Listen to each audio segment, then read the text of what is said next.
The next speaker is a guy that I know very well, Dr. Kyle Robinette, who is out in Fresno. He is a pediatric otolaryngologist who originally trained at the what was the St. John Warren otolaryngology program in Michigan, and is now the Henry Ford Warren otolaryngology program. He then went to UAB, where he did his fellowship in pediatric otolaryngology, and has a practice that's quite heavy in pediatric otology. Additionally, Dr. Robinette goes to Malawi with myself and several other physicians with the MAGI Malawi Foundation every year. If you are interested in that, please feel free to talk to Dr. Robinette, myself, or find us on the web and email us. So without further ado, I'd like to introduce again Dr. Kyle Robinette.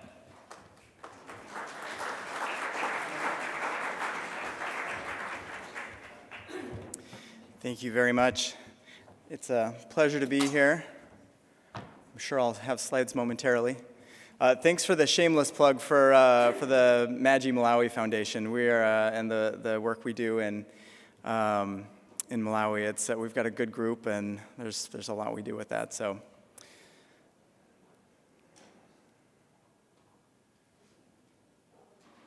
there we go. So today we're going to be talking about pediatric cholesteatoma. As Shant mentioned, I've got a practice that's, let's see, wrong green button. There we go. Oh, I have no relevant financial disclosures. So as Sean mentioned, my practice is pretty heavy in pediatric otology, and so I end up seeing a lot of kids with cholesteatoma coming from the area. And so the question is, why are we talking about kids specifically when it comes to cholesteatoma? There's a few different reasons. They have distinct anatomy and specific challenges that they face with that. We all know the eustachian tube anatomy is different in children, and that leads to higher incidences of chronic otitis media and cholesteatoma. You also have kids that face unique challenges, cleft palate or craniofacial problems that make them more likely to have these types of issues.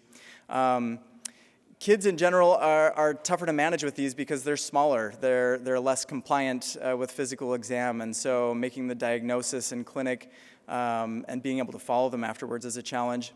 And then there's been recent advances in technology and technique that allows for addressing these specific issues in kids, so it's worth a review.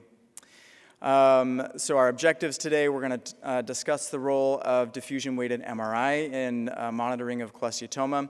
We're going to talk about a few different surgical techniques that really lend themselves to pediatric otology, and we're going to review different thought processes behind hearing reconstruction.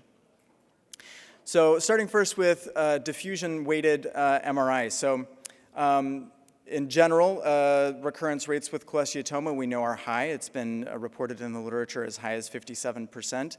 And residual disease oftentimes tends to grow in areas that are not easy to examine in the office. CT is limited in follow-up for recurrent or recidivistic disease with cholesteatoma because it's nonspecific. And consequently, the go-to has been a second look procedure anywhere from 6 months to a couple of years after the initial surgery to monitor for recurrence because the rates are so high. Diffusion-weighted MRI is a great tool and a potential substitute for the second look procedure because it does a good job of monitoring for recurrence of cholesteatoma afterwards. And I'm saying recurrence, but I should make the distinction between recurrent disease and residual disease because I think that it's important to note that. In cholesteatoma, residual disease would be going in the first time and attempting to remove the cholesteatoma and having an area left behind that grows back afterwards. Whereas recurrent disease would be a successful removal of the cholesteatoma, successful repair, but subsequently, because of eustachian tube dysfunction or whatever, that a new acquired cholesteatoma would occur after that. A lot of times in the literature, those things end up getting interchanged. But diffusion-weighted MRI is great because it's low risk. There's no radiation as there would be with a CT. It allows for an assessment of the middle ear and mastoid and places that you're not able to see in the office with otoscopy. And you're able to differentiate cholesteatoma from other soft tissue. DWI works by measuring the motion of the water molecules in the tissue. Intracellular versus extracellular water molecules give a different signal, and that allows for differentiation of different soft tissue types. So on an MRI, cholesteatoma will be hypointense on T1, hyper or isointense on T2, but importantly on the diffusion-weighted imaging sequence, it will be hyperintense, so it'll light up and then disappear on the ADC. So you can see in the images here that on the left, you have a CT that shows something going on in the mastoid there, but it's difficult to know if that's cholesteatoma or maybe if this is after the initial surgery, is that just fluid that's built up afterwards. But you can see on the right the diffusion-weighted imaging showing that hyperintense foci and the area of concern that would tell you that's cholesteatoma. On the left, you have diffusion-weighted imaging with the arrow pointing to that area lighting up, and then on the right, the ADC where that disappears and is hypointense. So there's been a lot of systematic reviews, or there's been a few different systematic reviews that have reviewed the use of diffusion-weighted imaging in surveillance of cholesteatoma. Jindal and colleagues published the first systematic review with 16 studies in 2011, followed by systematic reviews by Eggman and Muzaffar in 2016 and 2017. And in general, what they show is that this is sensitive, specific, with good positive and negative predictive values. This is a figure from Eggman's study.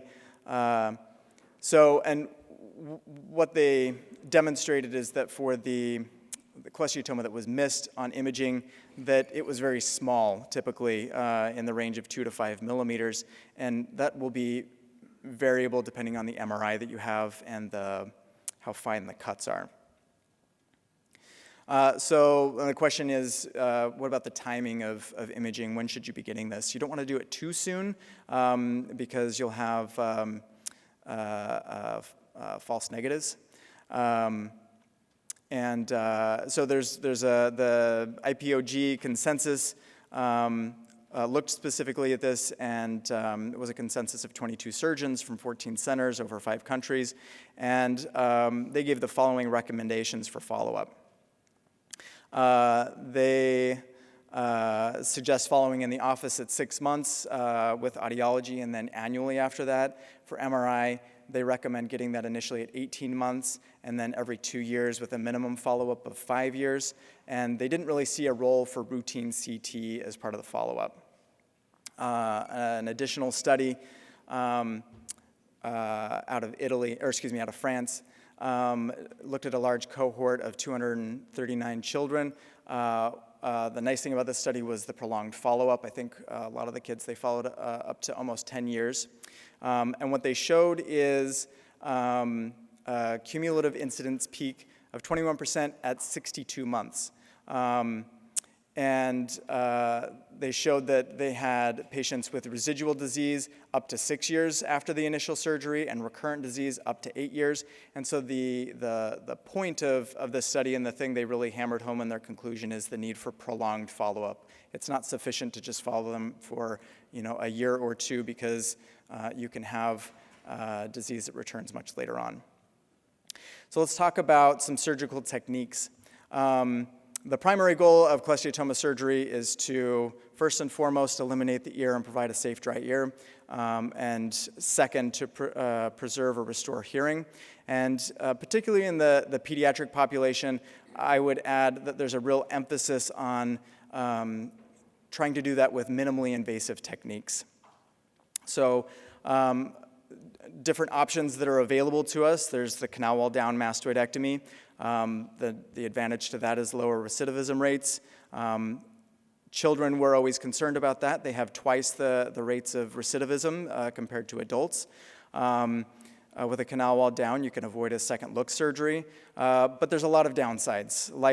Lifelong water precautions, the need for office debridements, which are especially challenging in the pediatric population, longer healing times, the cosmetic downside of a large meatoplasty, and poorer hearing outcomes. So this is definitely not ideal for kids that are going to have to, for congenital cholesteatoma, we're seeing kids as young as 3 years, 4 years, and doing these surgeries, and so you're sort of saddling them with the consequences of that for the rest of their life.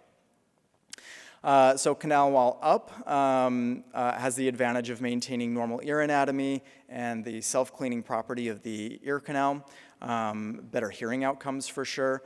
But the knock against it has been concern for recidivism rates that have been reported in the literature, ranging from 8 to 53%, although more recent studies show lower rates that are more equivocal with canal wall down.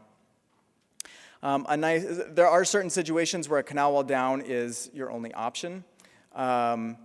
In instances where the disease is so severe that it's eroded through the posterior canal wall, or other specific indications.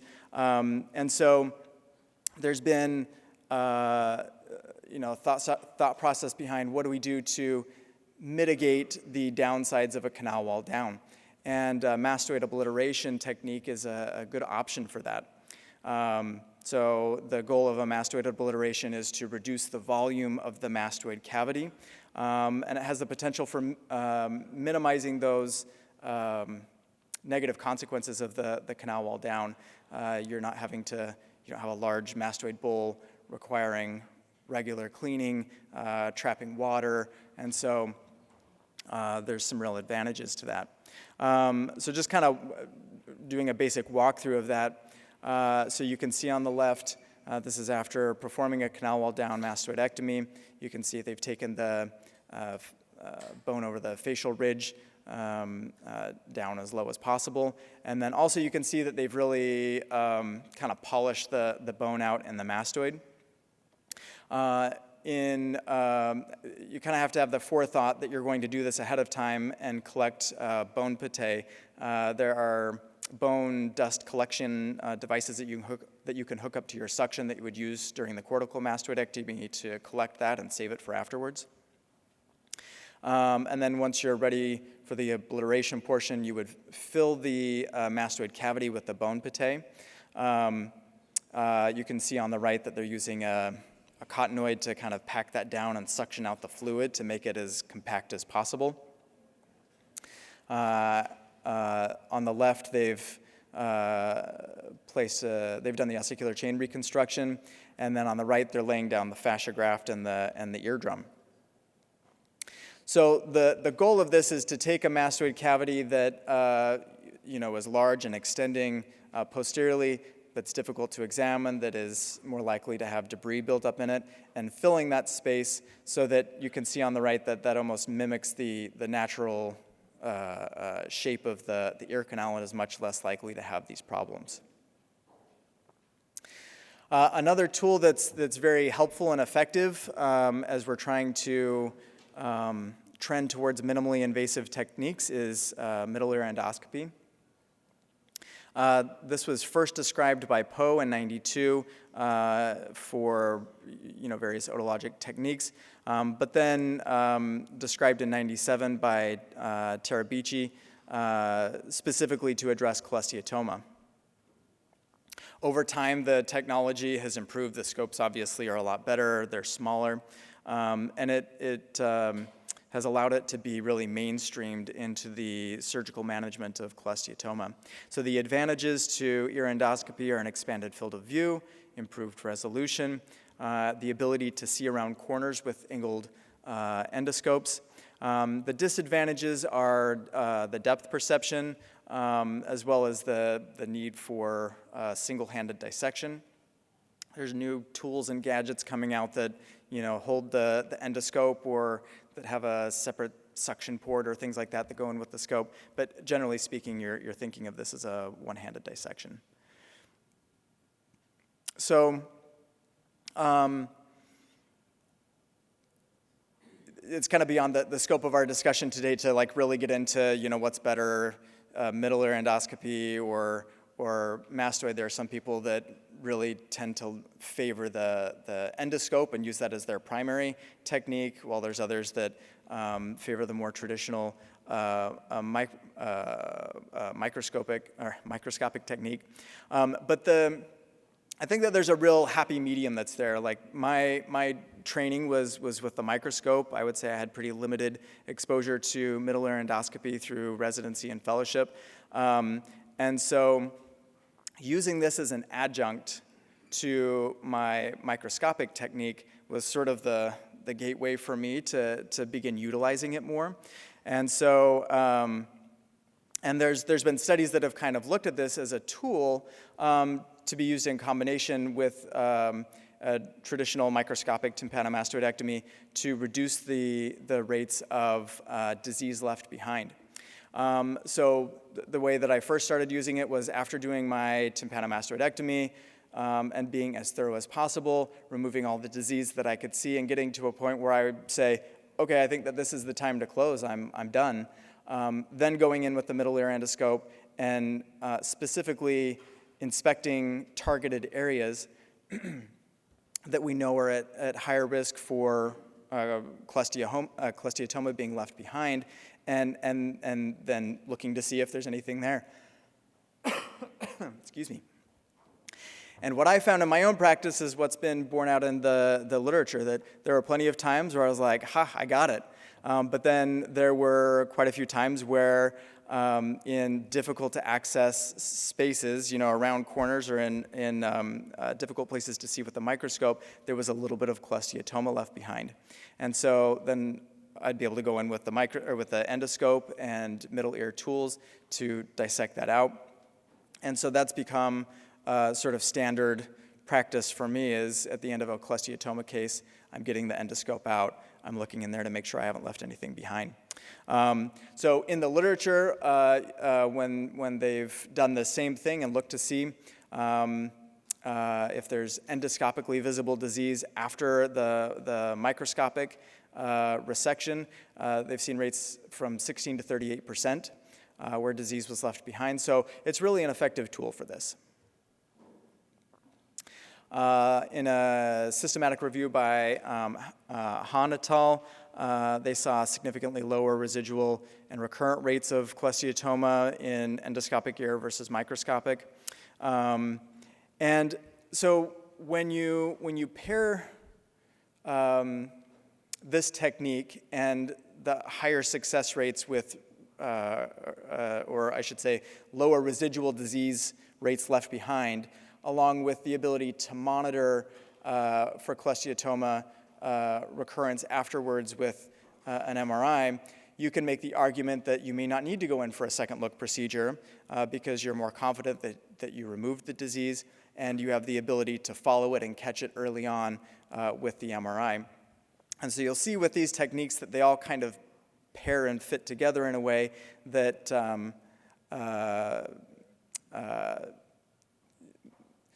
allows for a less invasive strategy in removal of cholesteatoma. So when you're using the endoscopy, it's really important to know where to look, where the high yield spaces are to find residual cholesteatoma. To do that, you need to know where cholesteatoma spreads to, because it doesn't always go the same place. So you can see here you've got a large sac that's in the posterior epitympanum extending into the mastoid, There's also a little foci that's there in the anterior epitympanic space and likely extending into the anterior epitympanic recess. In this situation, you can see that the cholesteatoma is extending into the posterior mesotympanum, which is where you're going to get into the trouble areas of the sinus tympani and the facial recess. And then with congenital cholesteatoma, oftentimes you'll find that that is specifically located in the anterior epitympanium, and so you've got to be aware that that's where it's, that's going to be the failure point. So that first space, the anterior epitympanic or supraTubal recess area. So there's the picture on the left there is showing after the initial surgery that there's a little foci of cholesteatoma left behind in that space. I tend to get a lot of referrals for recurrent, failed surgery and recurrence of cholesteatoma, and I find that a lot of times in kids in particular, that this is a common area of spread, that it gets medial and anterior to the ossicular chain. And if the ossicular chain is left behind and intact, that you're not going to be able to see up into that space. You're certainly not going to be able to remove the disease. And so that's, I think, a big reason why a lot of these patients fail.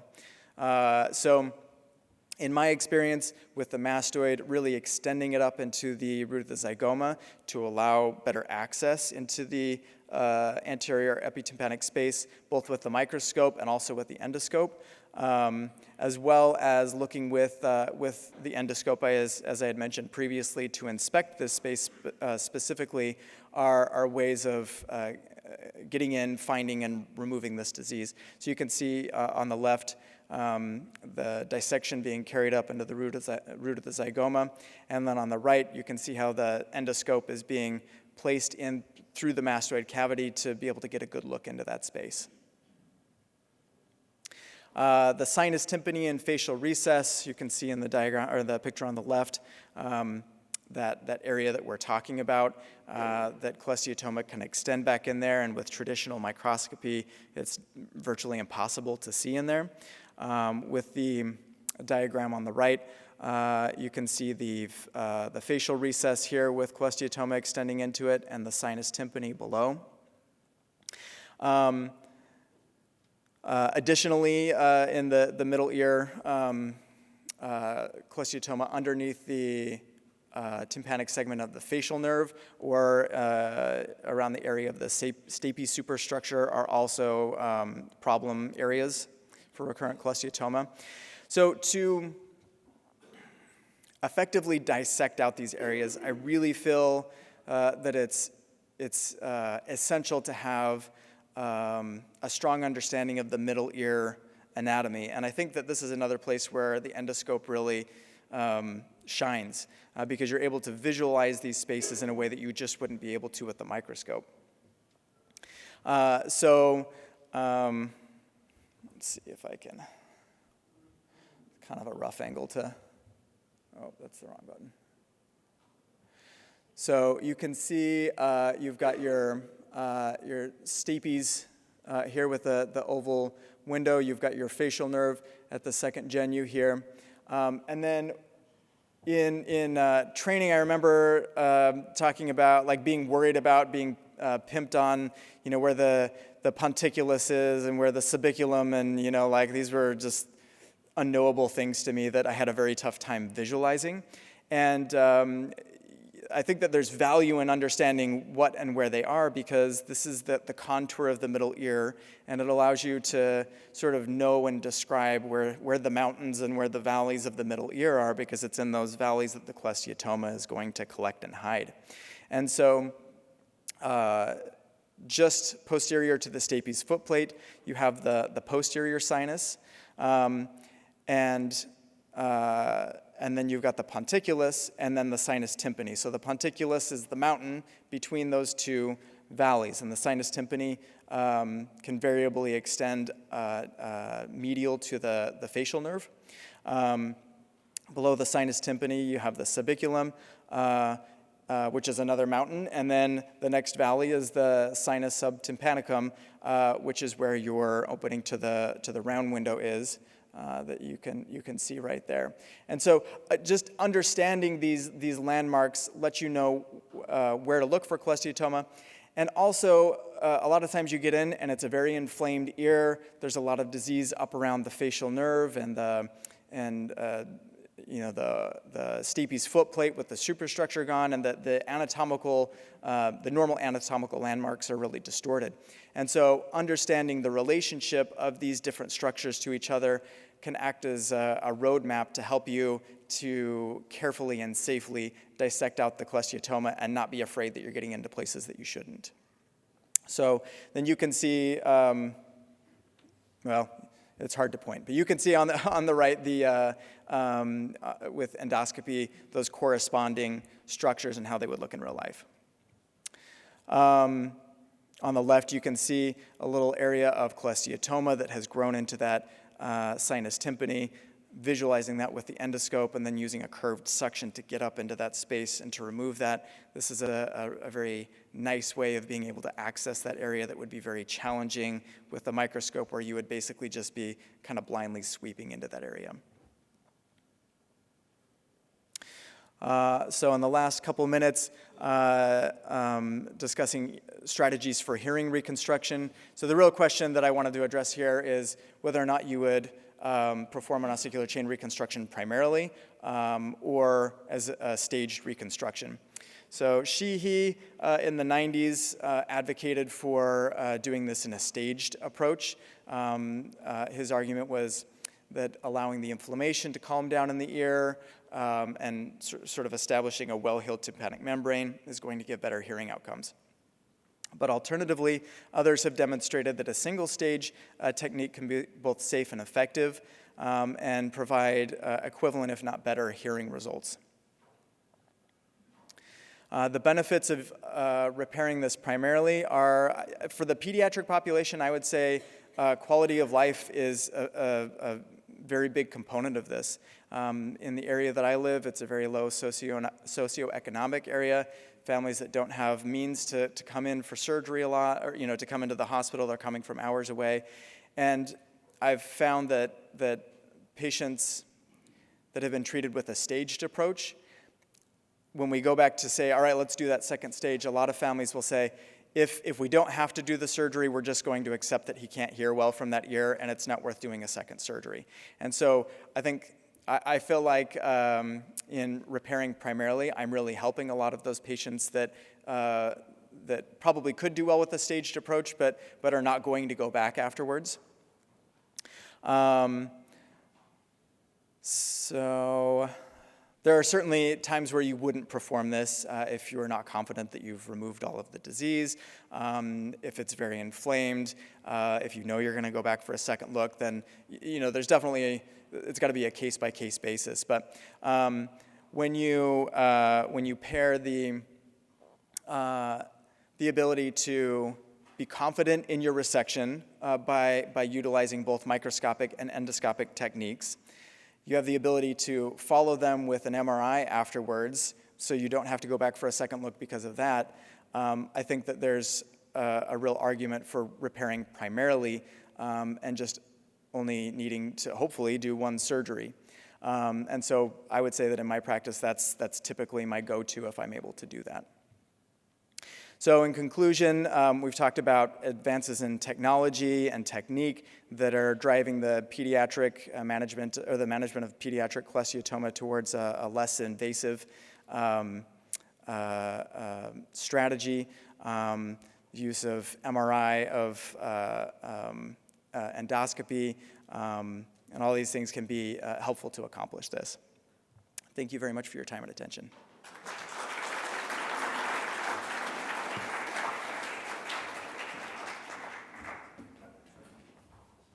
I'm actually going to give Dr. Robinette a couple minutes to answer questions. We need to make a little technical changeover so that Dr. Brown can give his lecture with the slides that he brought. So if you could give us just a couple minutes, but I'll open the floor to any questions for Dr. Robinette in the meantime.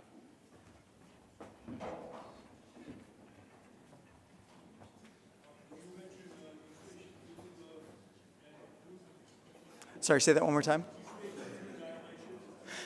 Yeah, so you're right, I didn't mention that, but that's certainly something that I'm thinking about more and more with these kids, especially with acquired cholesteatoma, where we know that there's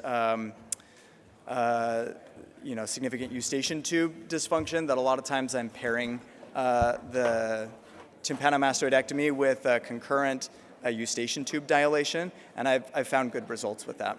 So I think there's definitely a role for that. Say that again? If there's signs of eustachian tube dilation, then I almost always do it.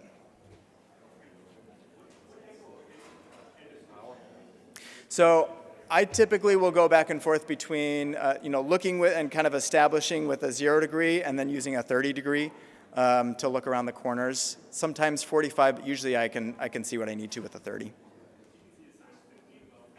Mm-hmm. And I would say, like I mentioned, this is not something that I did routinely as part of training, and so I've been sort of like teaching myself. And I did a lot of endoscopy with sinus work, and I think a lot of us have done that through, that are coming up through training, and so we're comfortable using the endoscope. There is a learning curve, using that in the ear, but I think that doing the combined, looking after you've done your microscopic work is a nice way to kind of get comfortable with using the scope and build your confidence over time to do more and more. All right, it looks like, I think they've got it up, so I'm done killing time. Thank you, everyone.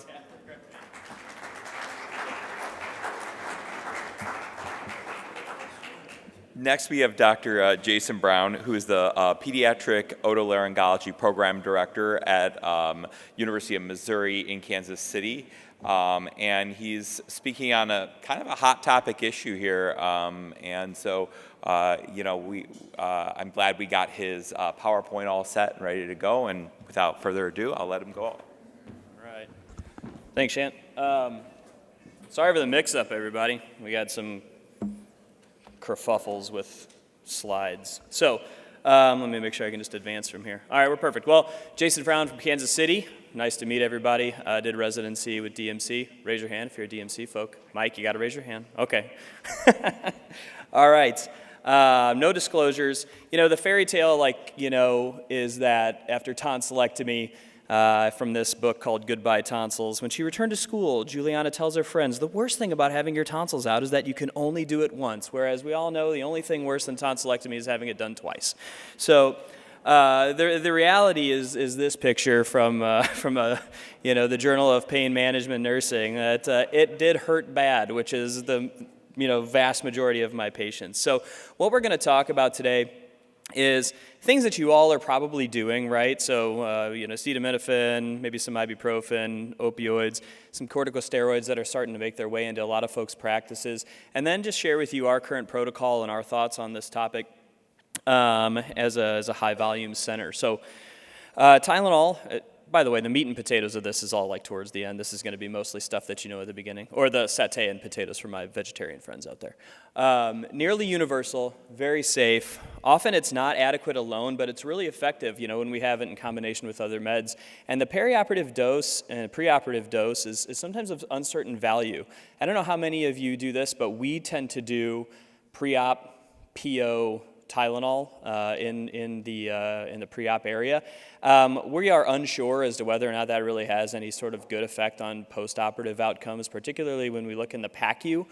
We haven't necessarily been able to identify in our practice any real value to that, so we're actually having conversations about stopping that practice altogether, because at most of the time it's just a mess with the nurses trying to administer these meds in kids that are NPO and hangry to begin with. So there are a couple of randomized control trials, like I mentioned, that showed no benefit of IV Tylenol over standard post-op pain regimen without IV Tylenol too. So even some of your anesthesiologists who might want to say, well, if we're not able to give PO Tylenol ahead of time, maybe we can give it intraoperatively. That that may not really be all that effective either. But there is a significant cost difference, so you can make the argument, I guess, that neither one's effective, but if we want to try one, maybe consider doing a PO dose that's going to cost your hospital about $430 for a 24 ml supply versus $1,200 for the IV version, so about a third of the cost. So for ibuprofen or NSAIDs, a lot of times people have avoided it in the U.S. due to bleeding concerns, but most of us use it at this point. I don't know how many of your practices right now tell people no NSAID use within 7 days prior to tonsillectomy. We still do that, but we give it to them immediately afterwards, which seems to be counterintuitive. So we're discussing that practice and how to change some of that that verbiage. And most studies and meta-analyses really show no effect on post-tonsillectomy hemorrhage, right? But they're always underpowered. They have a small effect. They're specific to institutions. But then there are a lot of other counterpoints. In 2017, Mudd's group showed no effect on rate, but there was a 3-time risk for blood transfusion, but their overall transfusion rate was only 0.2%. So while that may be statistically meaningful, is that clinically meaningful? Probably not. And then Dirksen 2020 had a randomized control trial that showed Tylenol versus ibuprofen, 1.2% versus 2.9%, and really unable to show a non-inferiority in that randomized control trial of ibuprofen. So the bottom line is there's likely a very small effect for increased bleeding risk with ibuprofen. So, is the juice worth the squeeze? It's a really good pain medication, so we use it.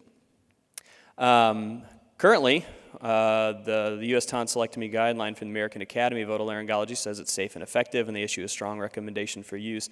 And in adults, there really has been no shown benefit for doses greater than 400 milligrams for post-surgical pain, but there is an increase in potential side effects like bleeding, nausea, abdominal pain, acute kidney injury. So, if you're having a 50-year-old that already has stage 2 kidney disease, maybe NSAIDs aren't the greatest choice. So Q8 dosing has also been shown to be as effective as Q6 dosing with a little bit lower of a bleeding rate. That is not great data that we published. You see that reference at the bottom. Jensen in the World Journal of Otolaryngology is one of my partners, so that's some of our data. And then the great Toradol debate, right? Just a quick show of hands. How many people give Toradol for tonsillectomies? Yeah, me too. It's great. It's an IV NSAID. It's really effective pain medication. There's been a few meta-analyses and retrospective studies that shown that it hasn't increased bleeding in children, but did in adults, right, by up to 4 times. McLean showed that there was no increase in adults who received ketorolac shortly after TNA. And then Sadasavam showed that 1,300 patients, pediatric patients that got tonsillectomies, about half got Toradol, and there wasn't a difference in any of their bleeding metrics. But it did reduce their opioid use in PACU, though not dramatically. And then Feldman from the University of Washington, looked at 5,800 pediatric tonsillectomies, and about 42% got Toradol, and there was no bleeding rate within 48 hours or within 30 days. So you can make the argument that maybe some of the data that we cite to look at bleeding rates with Toradol and how it's just sort of become reactive for us to say to our anesthesiologist, ooh, no Toradol, maybe a little bit ill-founded and a little bit old. So I would encourage you to explore that in your own practices in children, maybe not adults. I still think it probably has an increased bleeding risk in adults. But in your pediatric kids, it's a great pain medication, and it has, just empirically, we don't have our data published yet, but we are collecting it to look at our post-op narcotic use in our PACU. So still probably avoided by most of us, usually not given prior to surgery, even by those who do give it. Usually give it either intraoperatively or after the case has been completed as a quick push before going to PACU.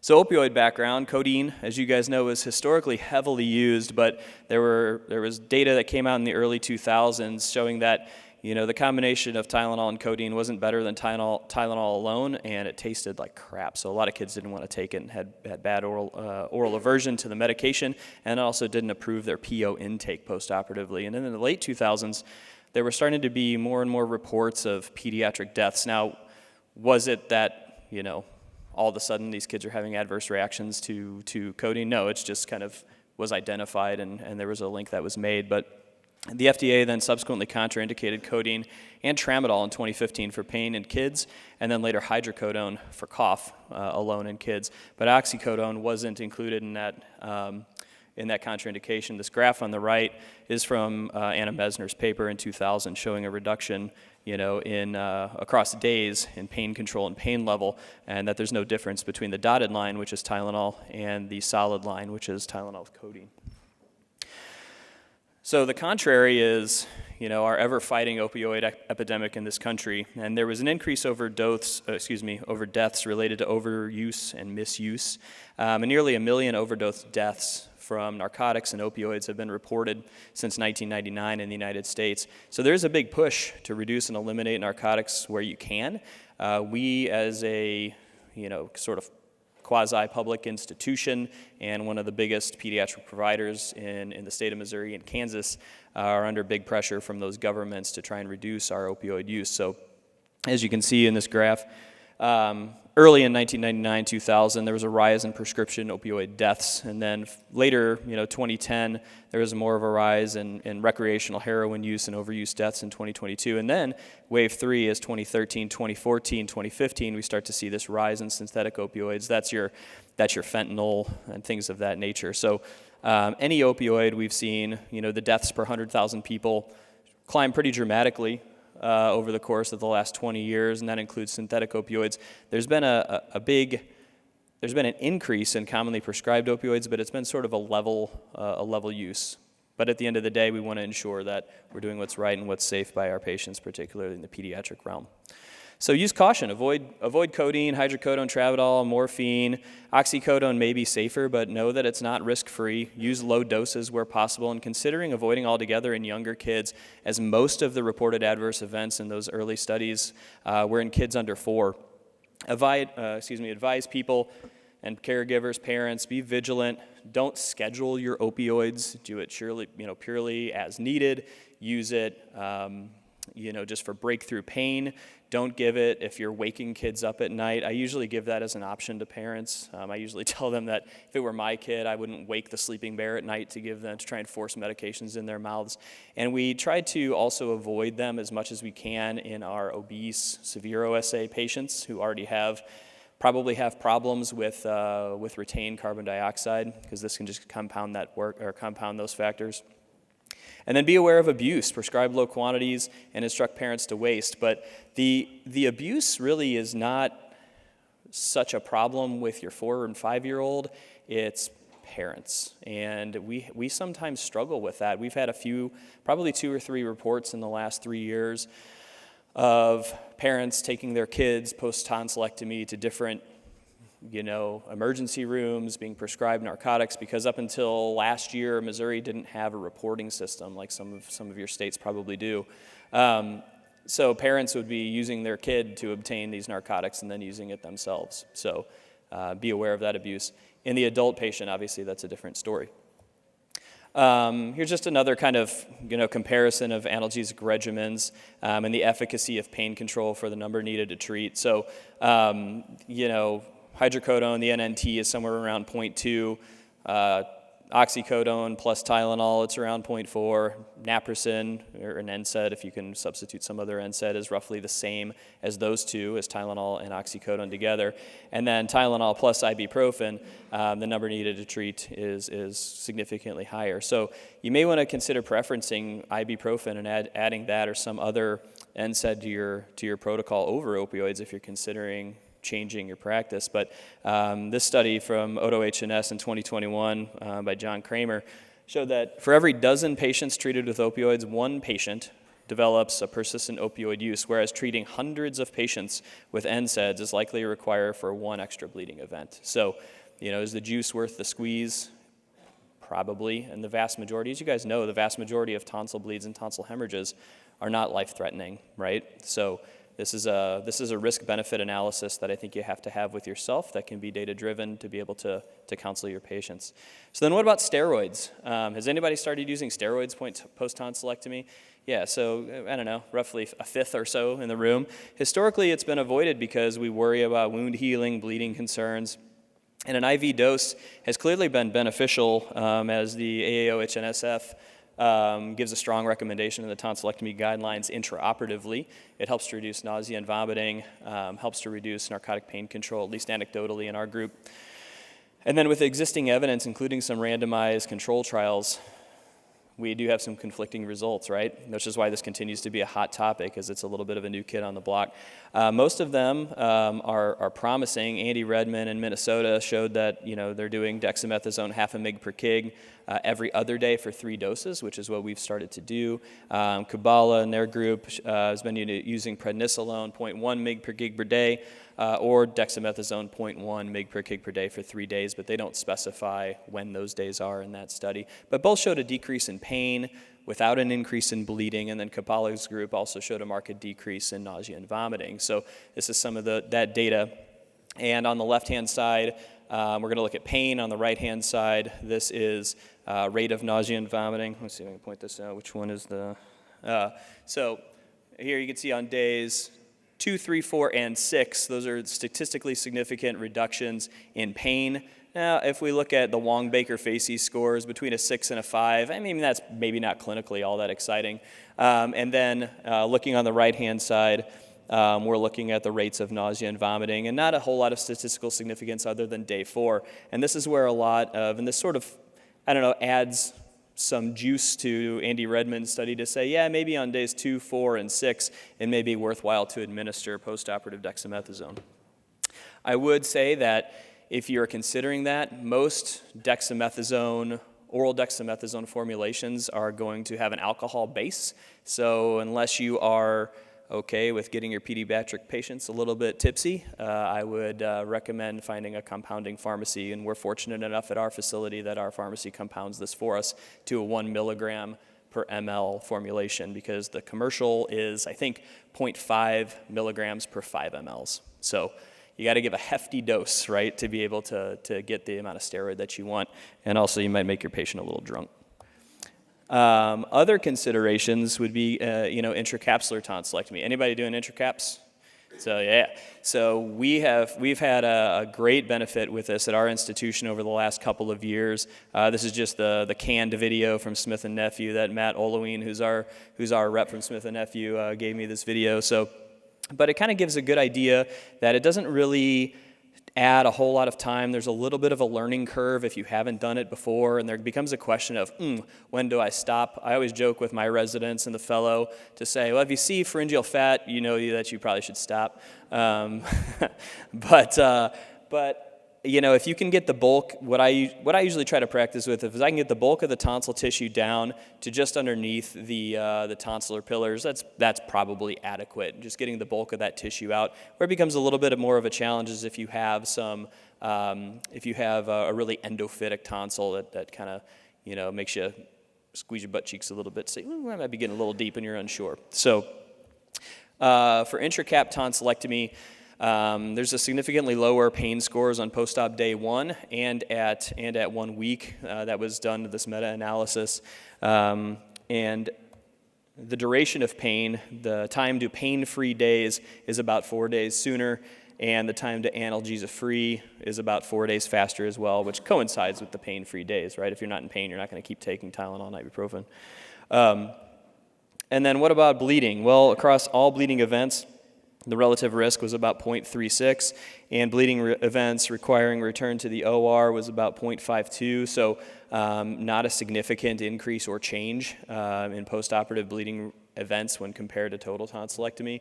And in fact, most other most other retrospective reviews will suggest that there's a lower risk. And in my personal practice, in total tonsillectomy, my bleeding rate is about 1 to 2%. But when my intracap tonsillectomies, that tends to be about 0.4 to 0.5%. So again, statistically, that's probably meaningful, but from a clinical perspective, it's probably not all that meaningful. And where the rubber meets the road is your kid's going to feel a little bit faster, sooner, and still have the same result as far as their symptoms are concerned. So in talking to families, how do we decide what to do? So for extracapsular tonsillectomy, it's your usual song and dance. It's tried and true. Most people will quote between a 3 and 5% bleeding rate, which a little bit is age dependent. About a week of severe pain that can be variable, but we We usually quote people up to 2 weeks of recovery. There's essentially no tonsil regrowth unless you leave something behind, and the technique of choice for recurrent strep for most people, although there is emerging data to suggest that you can do an intracapsular tonsillectomy for recurrent strep. For intracap tonsillectomy, it says newer technique, but really it's not. This was being done as like tonsillotomies, in the 19, early 1900s. I'd say 1900s, man, that sounds like a long time ago. But this has really been heavily adopted in Europe and the Middle East, and there's likely around a 1% bleeding risk, maybe less, and about 2 to 3 days shorter with less severe pain on average, and often much less, but that is also variable, and we're still trying to parse out some of that data. And the regrowth rate is what tends to turn a lot of people off, which at the beginning I said the only thing worse than having a tonsillectomy is doing it twice, right?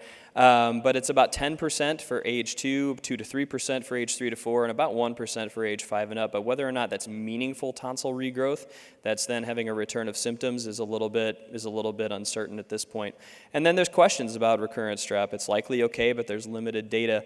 There was a study by Tweedy, it's been about 7 or 8 years ago, that used intracapsular tonsillectomy for it and showed no difference in outcomes for recurrent strep. So still had good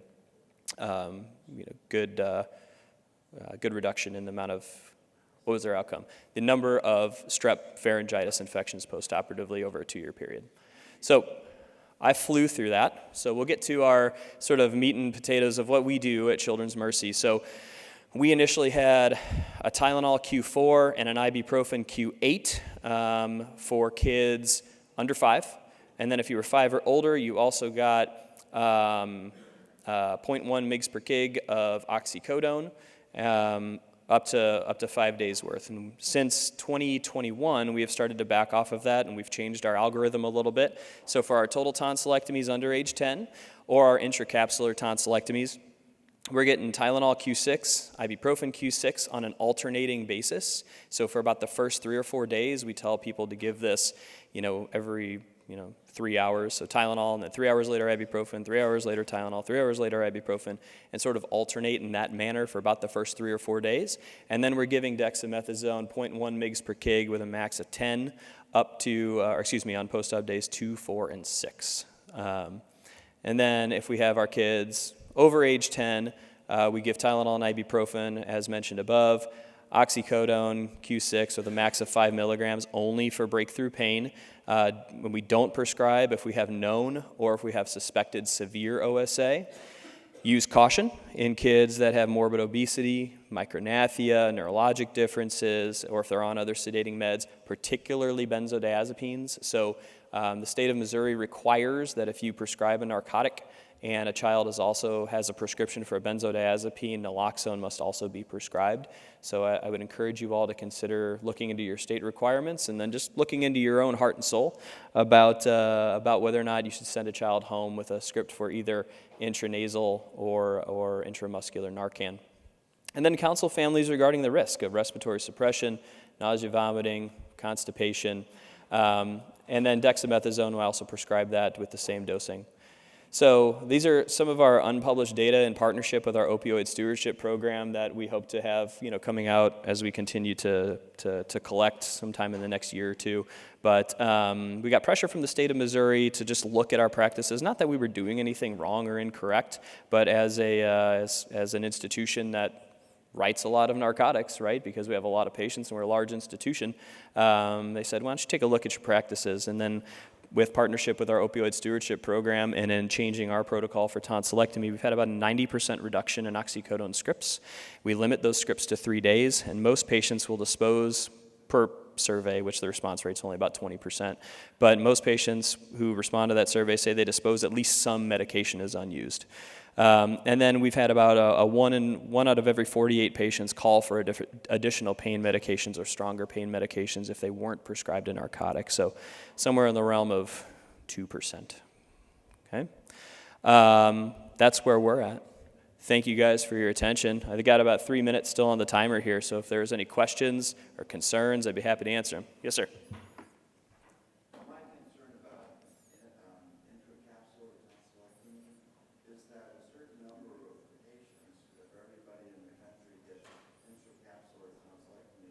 Some of those people are going to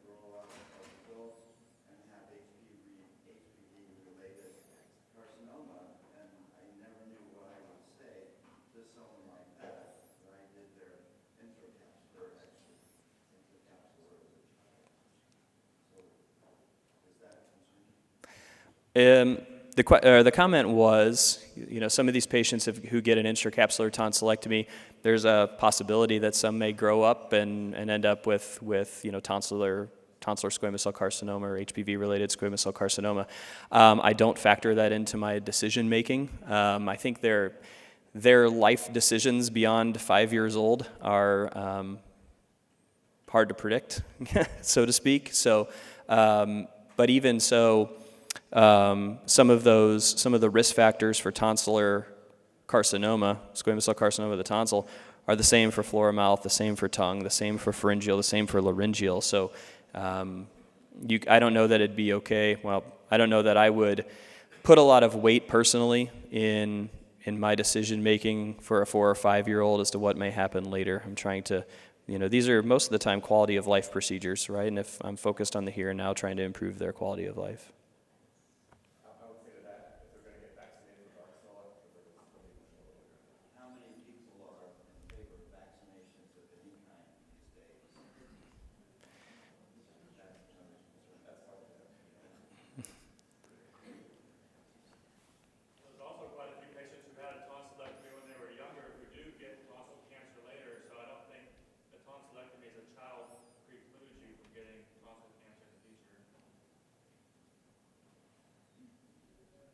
I'll let the head and neck surgeons answer that question.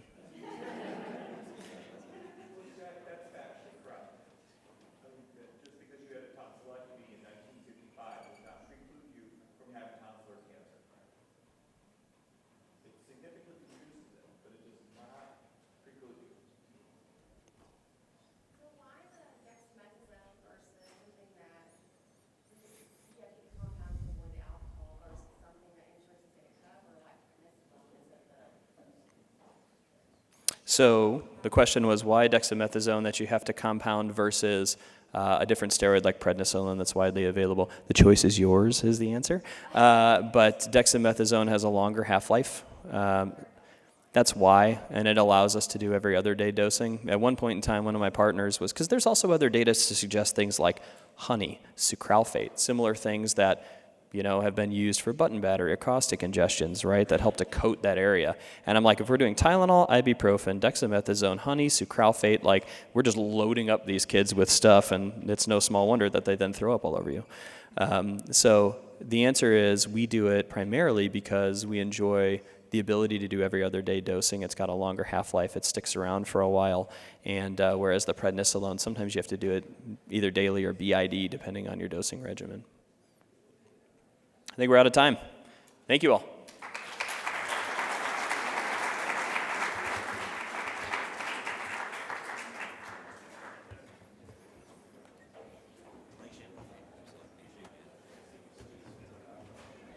I think we've been doing a pretty good job of speaking up when we're asking questions, but if anybody would like to use the microphones conveniently placed in the aisles, please do so. The next section is otology, and I'm going to let Dr. Pruder do the introductions for this entire section. So I'm going to hand it off to you, Jimmy. How are you, man? Good to see you. Yeah, thanks for having me. Good, man. Okay, sounds good. All right, is everybody ready to move on? Let's go ahead and settle down.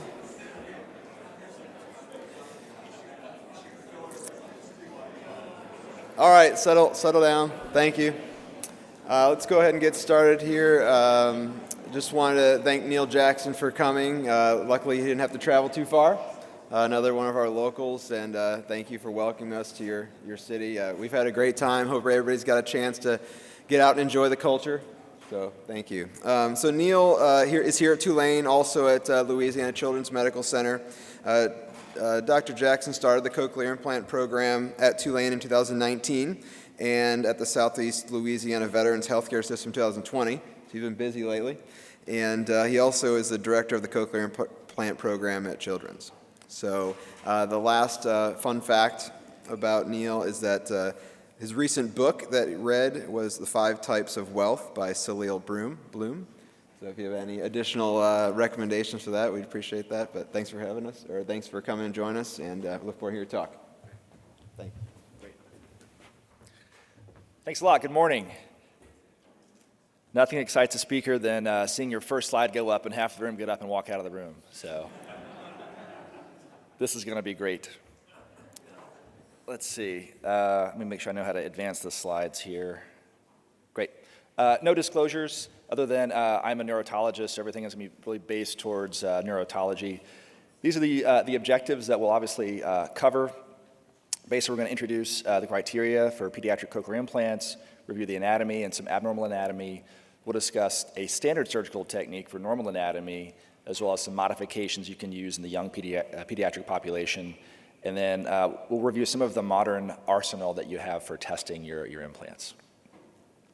So obviously, if you're in this room, you know that the cochlea is fascinating and that it's really, really unique in the body. Before we're born, the cochlea is full size and it already works. That's pretty cool, right? What can happen, though, unfortunately, is that those soft functional parts, the hair cells, so to speak, inside that hard bony shell, that obviously sometimes those don't work very well. In other organs of the body, when the organ doesn't work properly, you see atrophy, right? And so the organ will shrink in size. But in the cochlea, even though there is maybe atrophy of some of the functional soft parts, the hard shell is still there. And therefore, we can use a cochlear implant to help restore and regain some function. So some highlights are that, as you all know, children are different than adults, especially when it comes to cochlear implants. Congenital hearing loss and newborn testing is different than the adult population. Right, so in the adult population, we talk about like a 50-50 criteria or a 60-60 criteria to screen for implants. But for children, the testing is absolutely different, right? We're going to talk about a newborn screen as well as an ABR test. For the imaging, you have to confirm there's a cochlea. Right, so in an adult who's had hearing, you know there's a cochlea there, you know there's a cochlear nerve there. But in a newborn, you have to prove that there is a cochlea and a cochlear nerve present if you're going to consider a cochlear implant. It's also a good way to see if the cochlea, even if it's there, could be malformed. As far as the surgery goes, there's still basically the same standard steps. There's a mastoidectomy, and there's a facial recess, although sometimes these dimensions are a little smaller, especially in the younger patients. And I would say that finding the round window in the membrane is, I think, harder in children. Typically because that angle that you find the membrane can be more angled. Instead of seeing it sort of head-on, perpendicular, it can be kind of more tangential, almost kind of parallel with your eyesight. So it can be harder to find sometimes. As far as placing the implant, it's the same technique. I would definitely check and confirm placement using whatever testing you have available. We'll talk about some specific things that are available in the modern era, some modifications for abnormal anatomy. And of course, the outcomes they're largely very, very good, but you have to counsel all families about realistic expectations, right? Everybody has probably had those patients that they say, oh, doc, I know all about cochlear implants because I was on YouTube last night for 5 minutes. And I watched that video of that kid hearing for the first time, and so that's what I want for my child too. And that's what you do want for your child, but it's not always a beautiful butterflies and rainbows situation on the initial activation. Okay, so specifically indications for children. So if we're talking about children, there's two age groups, right? So the 9 months to 24 months, the criteria are profound hearing loss in both ears and proven limited benefit from hearing aids. For children 2 years to 17 years, it's severe to profound hearing loss. And you can do some more testing as well with scores less than 30%. So this talk, I'm going to talk about like newborn hearing loss, like in a 9-month-old, but also a 17-year-old who maybe is 300 pounds. So they're all considered pediatric patients by criteria. As far as the pre-op evaluation, most of these patients are going to have a newborn screen that they failed, right? So then they'll be referred for an ABR.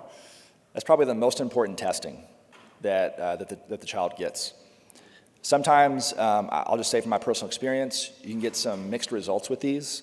And so if something is not clear, especially in a young child, I will often repeat the ABR test with a more experienced pediatric audiology team, because you want to make sure you have really good hearing information if you're going to consider doing an implant. Imaging, I always get a CT scan and an MRI scan. Again, we want to check the status of the cochlea and also confirm there is a cochlear nerve present. And for most of these kids, you should also think about other parts of the body, their eyes, their heart, the kidney, the brain.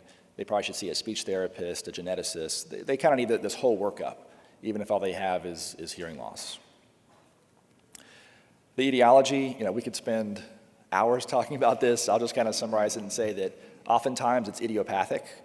We really don't know exactly what the cause is, but it affects the membranous labyrinth hair cells, right? So the soft parts inside the hard shell are the problem. We're learning more and more about genetics, but I wouldn't say we have a great pipeline for genetic testing that leads to any sort of different treatment. Now, for most of these children, the treatment is still cochlear implants. Malformations are obviously easy to see. Children who have had meningitis are at risk of profound hearing loss as well. And of course, sudden sensory hearing loss can lead to single-sided deafness. These are the most common things in my practice. So for imaging with the normal cochlea, you want to see about 2.5 turns in the spiral. And you want it to be patent, right? It should be fluid-filled. So on the CT scan we see on the bottom left, it should be white bone around an open, patent lumen of the cochlea. In children, for example, who have had meningitis, you may see that lumen starts to close off or to scar off. That's that labyrinthitis ossificans that you want to catch on the front end. It's also good to check the middle ear and the mastoid, especially in these really young children. I can't tell you the number of 9-month-old or 12-month-old children we've taken for an implant who just have really bad otitis media and otomastoiditis that makes the surgery even more challenging. I like to check for the IAC width. Some children who don't have a cochlear nerve, they have a really thin IAC. So this is kind of a tip-off to you and to your radiology colleagues to be on the lookout for that. And the most important thing that I look for when I'm looking at a potential candidate is their vestibular aqueduct, because this is very often missed even by our astute radiology colleagues. You want to find the vestibular aqueduct, which is on the bottom right picture seen by the yellow arrow. It should be no wider than the posterior semicircular canal. On the drawing here on the top right, you can see how we have the cochlea, the 3 semicircular canals, and the vestibular aqueduct is no wider than the posterior canal. Again, we always want to confirm that there is a cochlea present and that the cochlear nerve is also present. I like to see it going directly into the cochlea. You can also get sagittal, parasagittal imaging and see the 7-up coke down orientation on the MRI scan. As far as the abnormal anatomy inside the inner ear, there's many, many different bad things that can happen to the inner ear. There's different classification schemes. My point today is just to say that there's many ways to look at it. In general, most of these patients with these sorts of cochlear anomalies are still candidates for cochlear implants, except for one, which is the ones who don't have a cochlea, but people who have cochlear aplasia. But the rest of them who have any sort of cochlear hair cells present, cochlear nerve fibers present, are candidates for cochlear implant. So EVA, I just touched on this a second ago, the enlarged vestibular aqueduct. This is the most common inner ear abnormality that can cause profound hearing loss, and I think it's the most commonly missed. At least in my clinical experience, I've ordered many CT scans where the radiologist says that it's normal, and I think it's not normal because there's an enlarged vestibular aqueduct. These are the patients who may pass their newborn screen. They may go through many years of life, maybe 6, 7, 8, 10 years old, and all of a sudden, they can't hear out of one ear. And so they assume it's a cold or allergies or something like that. You do an audiogram, and they have a huge sensory neural drop in the hearing. Do imaging, and that's often when we find that they have EVA. It can be one-sided or two-sided, and about 25% of kids who have an EVA have Pendred syndrome. So that's important to catch, I think, on the early side of things. On the imaging here on the bottom left, this is like a very obvious case of enlarged vestibular aqueduct. Sometimes it's not this obvious. You can definitely see it on a CT scan. You should be able to see it on an MRI scan as well. In general, if that vestibular aqueduct is larger than the posterior semicircular canal, which is next to it, we say that's an easy way to determine if it's enlarged. Okay, so you have these children, you've worked them up, they've done their newborn screen and failed it, they've done their ABR, you've done the imaging. What are their options? Well, obviously, cochlear implant. Some of them can still continue to use their hearing aids. They don't necessarily have to have surgery, Some children have many other medical issues that make them bad surgical candidates, and maybe the best thing for them is just stick with the hearing aids. I have some families where deafness runs in the family. And so the parents see nothing wrong with their child also being deaf. And so they plan for that child to go through basically a non-hearing life using other forms of communication like sign language. And that's up to them. In my opinion, that's up to the family what they want to do. You also have to counsel the family on appropriate expectations. So if you're talking about a newborn who's never heard anything, if we implant them at 9 to 12 months of age, and they follow all the post-operative programming instructions, they can pretty much be mainstream hearing by the time they're in first grade, which is really incredible. If you take a 3 or 4-year-old who had that same profound hearing loss, but they waited 3 or 4 years to be implanted, they're not going to do as well as a child who started hearing around the age of 12 months. And obviously when it comes to postlingual hearing loss, like in a teenager, that's something more like your adult population. They should do pretty well. All right, so the standard surgical technique, obviously kind of going top to bottom, you want to pass the receiver under the scalp. You then want to pass the wire through the mastoid, through the facial recess. You want to enter into the cochlea with a very precise placement and the proper trajectory of how you feed in the electrode. How do I modify that in children? Actually, in a lot of ways, especially in the small children. So the post-auricular incision that I make in a young child, recall they have an underdeveloped mastoid tip. So their facial nerve is not as sort of hidden or protected underneath that mastoid tip. So if you're too aggressive and too inferior with your incision, the facial nerve is actually at risk there. So I usually don't extend my incision that far in a young child. Secondly, as far as making the pocket to tuck in the implant, recall they have very, very thin soft tissue. So you want to be very mindful of how much tissue you have, and also very thin calvarium, very thin skull. I typically don't do a well anymore as far as drilling a well in the bone. But if you were to do that, recall that some kids only have like 1 millimeter or 2 of bone. So if you drill a couple millimeters, you might be looking at dura before you know it. As far as the mastoidectomy, again, same landmark, same dimensions, but many of these young kids have a lot of bone marrow still in the mastoid. And so that's you drill through it and it just bleeds. It's not a vein, not an artery, just that bone marrow that bleeds. And so I would recommend controlling that bleeding as soon as possible. Facial recess can be smaller, can be more inflamed, especially in the younger children. The cochleostomy is the same size, but again, that round window, the way you view it can be a little more angled. That can make you kind of question where you are sometimes. The insertion technique is the same. So just looking at this in a graph, so obviously we're going to talk about a left ear. I like to mark out the incision, mark out where the receiver stimulator is going to sit. In the image on the right, as far as making that cut in the periosteal tissue, especially in young children and in little old ladies with thin tissues, you really want to preserve and protect that periosteal flap as much as you can. That's what you have to sew back at the end to kind of hold the implant in place. So if anything, I'm going to make my skin flap a little thinner to make that periosteal flap a little thicker and preserving the soft tissue. I make a pocket. I pretty much do a tight pocket for every case now. You want to make sure it'll fit the size of the receiver stimulator. Recall that even in these small children, we don't have like a pediatric size implant. It's the same implant we put in all adults. So you got to make sure you have enough room in your incision to fit in this implant. When I first started doing young children, I thought, oh my gosh, this implant looks huge next to this little ear. It's the same size implant, so you got to make sure you make room for it to be inserted. Mastoidectomy technique is the same, of course. You want to find your landmarks, find your tegmen, find your sigmoid, find your ear canal, stay between those. The facial recess, I think, is what gives most people the most trouble. So again, we're going to drill open this bone-filled passage, sort of entering from the mastoid into the middle ear space. You want to go between the facial nerve and the chorda tympani nerve. And I find that in the youngest children, this can be really tight. And sometimes if you don't have the right trajectory from drilling, you can kind of get lost. So I like to find the incus, I like to preserve the incus buttress, and then kind of work from superior to inferior with a diamond burr.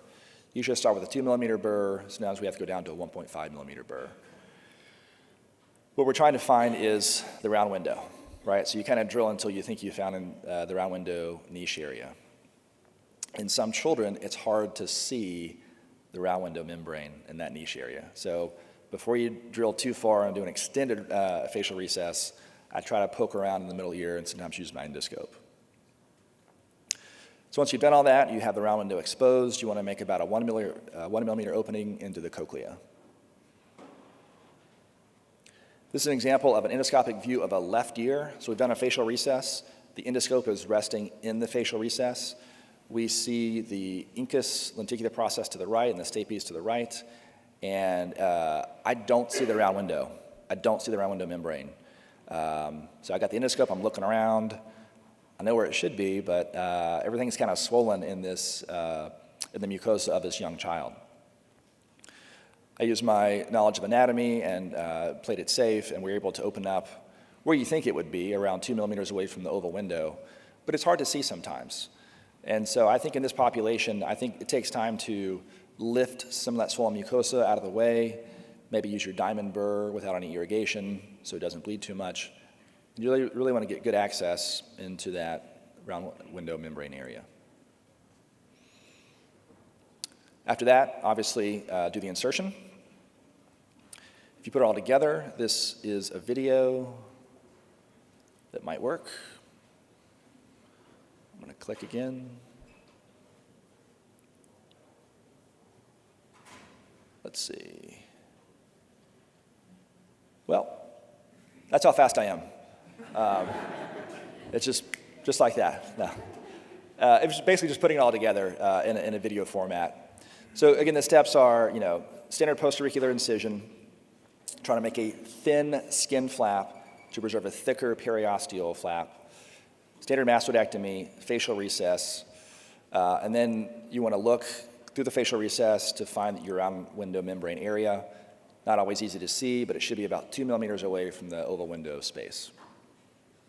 All right, once you get it in, what can you do?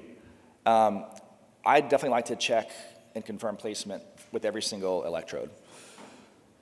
Usually we'll do some electrophysiologic testing. This is what they call like NRT testing, where the audiologist or the rep comes in and they hook up the implant to something and do something on their laptop to make sure it works, okay? Another thing you can do is you can check placement and the location in other ways. So the X-ray is a standard thing that most people are familiar with. You can also do fluoroscopy. So on all these congenital abnormal cochleas, I'll do usually fluoroscopy to check the placement. You can do intra-op CT. I'm not set up for that at my institution, but some people do it elsewhere in the country. And then some manufacturers now have software where as you're inserting the electrode, you can get some feedback about where it is in the cochlea. So again, this is the traditional thing, just a plain film of the skull. This child had bilateral implant surgery, so if you kind of zoom in, you'll hopefully see on the projection that you can see the wire pretty well, I think. On the X-ray, you can see how it's turning about 360 degrees, maybe 400 degrees, with a nice full insertion in both ears. But if you want other feedback, you can get some real-time feedback. This is what one of the manufacturers does. So as you're inserting the electrode, you can have it hooked up to like a little tablet, and you get this real-time feedback on the depth of insertion. So you're trying to do about 360 degrees or more. You get live feedback on that. It tells you how long it's taking you to insert it, the speed of insertion, and then ultimately how deep did you insert it. So did you do 400 degrees? Did you do 500 degrees? So this is live feedback while your hand is still on the electrode, which is really nice. The X-rays, the CAT scans, those are done after you put it in. You've kind of started to close a little bit. It's kind of cool because as you're doing it, you get feedback that you're 100 degrees, 110 degrees, 120 degrees. So I kind of know, okay, I'm going in. I'm not having a tip fold over. I'm making good progress. Because what can happen sometimes is this. I don't know if y'all can see it well enough on the projection, but the electrode is in the basal turn of the cochlea, and it's making about a full turn, and then it kind of makes a U-turn and goes the wrong way. So this happened to a colleague of mine across town. He was in the case like all day. He was clearly stressed out by it. He called me like 6 o'clock in the evening. He said, "Hey, I just finished this case. It was really tough for me. I got it in, but I got this weird X-ray. What do you think?" And so I said, "Well, it looks like you've had like the tip kind of folded over, went backwards. You should probably just like readjust." And he said, "Well, I've already closed, and I think I'm done. This was a tough case. So this child was kind of left with this in their cochlea. So I think the benefit of getting real-time feedback, which would look something like this, you would get like instead of all green, you would get some red, and they'd tell you which ones are not right. You would get that while your hand is still holding the electrode. So I think that's really valuable, because if you got this result, I think you would have backed out and done a reinsertion. Another thing you can do on the front end that a different manufacturer offers is you can measure the cochlear length. So the cochlea has about 2.5 turns. If you were to unroll that and make it a straight line, how long would that be? So you can measure that, and then this manufacturer makes electrodes of different lengths to match up with the length of the cochlea. So you can get that information on the front end. Then on the back end, after you've inserted it, you can do another scan, and based on the tonotopic organization of the cochlea and where the electrodes are, they can help the programming side with audiology. So I think that's another benefit as well. It also confirms placement of where the electrode is. So as far as performance and outcomes, I have to counsel the families that these patients are still deaf or they're still hard of hearing, but with their implants, they can hear. They kind of have to understand that we didn't fix the ear, we're helping the ear. And even though the hearing may sound different from normal hearing, it allows people to communicate fully and effectively through oral communication in person and over the phone. So for a child, this really opens up their world to lots of improvement with their learning and their ability to communicate and socialize.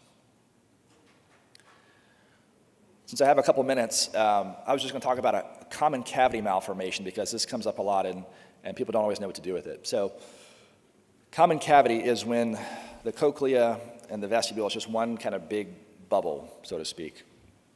So on the CT scan, it's just one big bone-outlined, fluid-filled space. And so the technique for this is you still do a mastoidectomy, but as you can see, you can reach into this common cavity basically whenever you would reach into the lateral semicircular canal. So this is an endoscopic view inside of a right ear. You can see the incus there, sort of towards the top.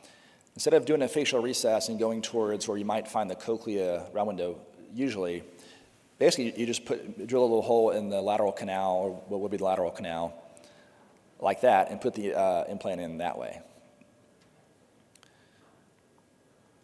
I have a video. I don't know if this video is going to work either. Can you try to press play on the video?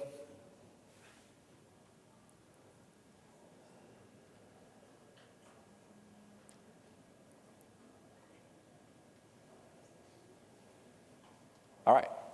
So we made our postauricular incision, and then we've gone back in time. Can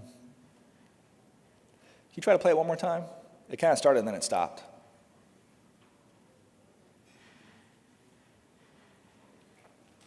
So I'll talk about the technique a little bit. So usually we're trying to place the leading tip of the electrode into the cochlea, knowing that it will spiral around the turns of the cochlea. When you have a common cavity, great, it's working, thank you. When you have a common cavity, it doesn't work like that, because if you put the leading tip in, it's going to go wherever it wants to inside that big open space. So you actually kind of put it in with like the middle part first, like a loop, and I'll show you what I mean by that. So you drill the mastoid, which is very simple in these patients, because all you're trying to access is just basically like the lateral canal, where that would be. So there it is. That was like a 1-minute mastoid. And then, so again, we're not trying to do a facial recess. We're just trying to go right into the labyrinth, basically. So I'm using a diamond burr. I'm drilling it down. I'm kind of blue lining it. Then I switched to about a 1 millimeter burr and very delicately open up the common cavity.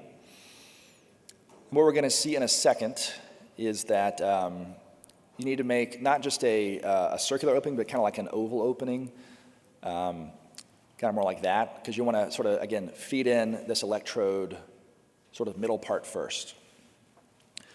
So this was like a lateral wall electrode. So again, we're going to put in the middle part first. We're making like a loop, like a ring. We're going to feed that middle part of it in first to kind of line the outsides of the common cavity. When I'm doing these, I'm doing them like with fluoroscopy, like live X-ray fluoroscopy. And so we're pushing in this middle portion. We want it to basically line the sides of the cavity because that's where the neural elements are. You can't really see exactly what's happening inside the cavity. When you're looking through the microscope, you can kind of see the two ends of the electrode. So here's the fluoroscopy. We're trying to get it to basically line up in sort of a round or oval shape on the inside. And there's a view of it at the end. We're trying to get those electrodes in contact with the neural elements. And after that, we just pack it off with a large piece of muscle. So again, the highlights: congenital hearing loss is different than adult hearing loss, obviously. You should do imaging to confirm there is a cochlea, there is a cochlear nerve, check for any malformations. Standard surgery technique is a mastoidectomy and facial recess. It can be a little smaller dimensions. The round window, I think, is the hardest part for most surgeons because it's kind of hard to see because it's kind of turned away from you a little bit. But know that it should be about 2 millimeters away from the oval window area. I would always recommend confirming placement in physiologic testing and imaging of the electrode. There's modifications for abnormal anatomy. And again, outcomes are largely good, but you got to counsel all families about realistic possibilities. Okay, well, thank you very much for your attention.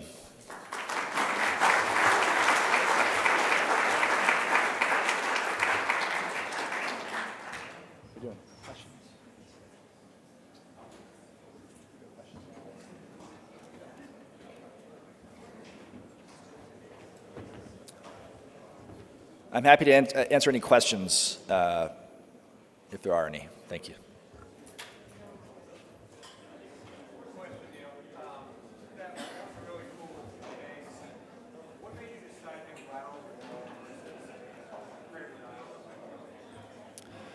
So there's a question that's all on the back of your minds, I can tell. The question was, why would you use a lateral wall electrode and not a medullary hugging electrode? And the question is because we want that electrode to really sit against the wall as much as possible. You know, those medullary hugging electrodes, like the cochlear 632 that kind of wants to kind of curl up on itself, that would curl up on itself inside that large open space and probably not contact the neural elements that are along the outside of the wall. So I chose a lateral wall electrode and really try to push it in so it'll touch all the surface area possible. All right, well, thanks for listening to my talk about surgery. Next, there's a talk about tinnitus. So I think we have one more question for you. You got one more. Sorry, you can't get off yet. Sorry. Another question. Have you had any luck getting single-sided deafness implants approved for kids under the age of 5? Yeah, so the question is about getting insurance approval for single-sided deafness. Have I had any success? Yes. Have I had a ton of success? No. For example, Blue Cross Blue Shield, it is firmly against their policy. And you can call and try to do a peer-to-peer, and they'll say, well, actually, we can't do a peer-to-peer. There's nothing to debate here. It's against the policy, period. And the recommendation is to talk to the academy. That's it. I've had that phone call so many times. That's all they have to say. Yes, Kyle. I would just say, just a quick comment on that. A lot of it is probably state dependent as well. Like I come from California, and the majority of my cochlear implant patients are Medicaid. Yeah. And they've been very liberal. There's been a lot of people that have kind of pushed them. And so we're getting routinely approval for kids down to 9 months, and Yeah. they're approving it for single-sided. So, but I've run into the same issue with Blue Cross. They just, like, you call and do the peer-to-peer, and they're like, I don't even have the power to override this. This Yeah. is like a firm stop. So it's a real challenge. Even in a case with labyrinthitis ossificans, it was 1 year. They were like, oh, it's single-sided. We're not going to approve it. So it's really frustrating. Yeah. Great talk. Thank you. Thanks.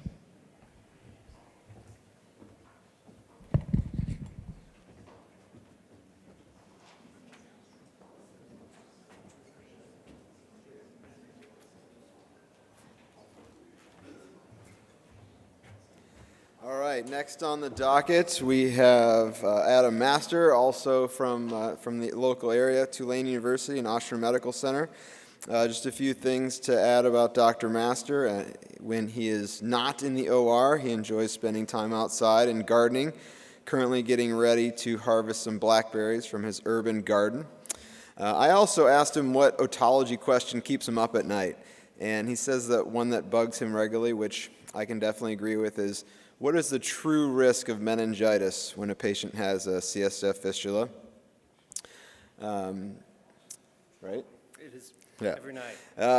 His favorite otologic tool is the weapon, both for its cool name and multi-purpose use.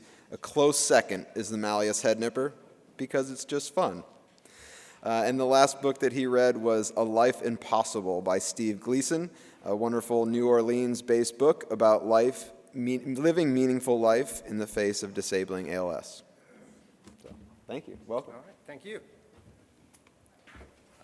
How do we advance here? All right, good morning. How's everybody doing?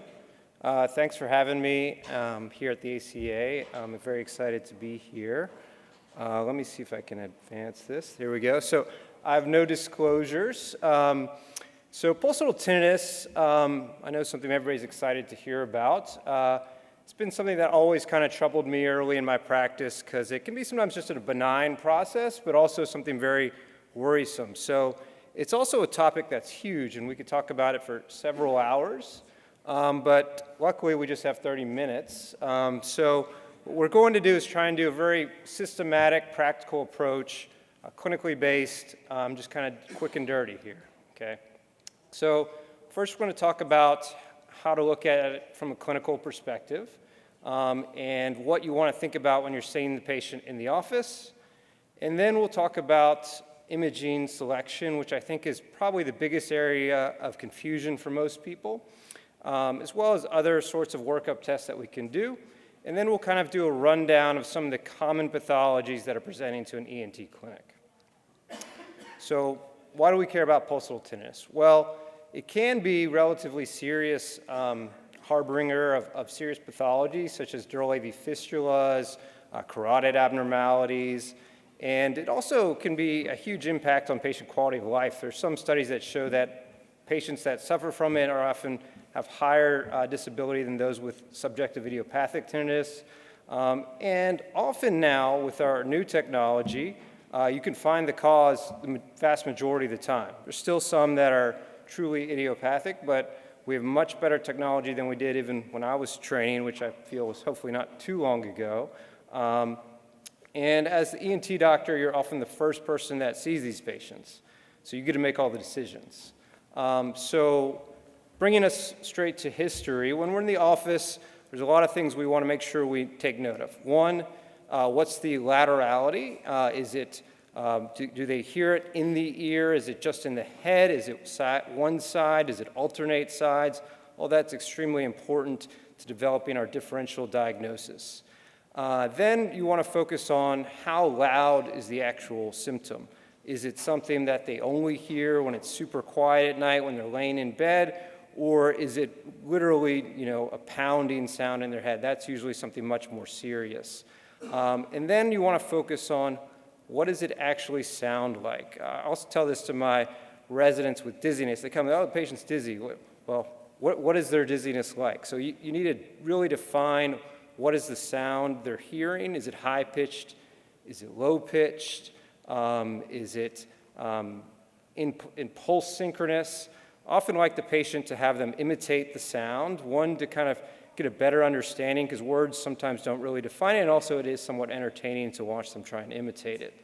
As far as modifying factors, we want to really ask them, does it change at all, and can they control it?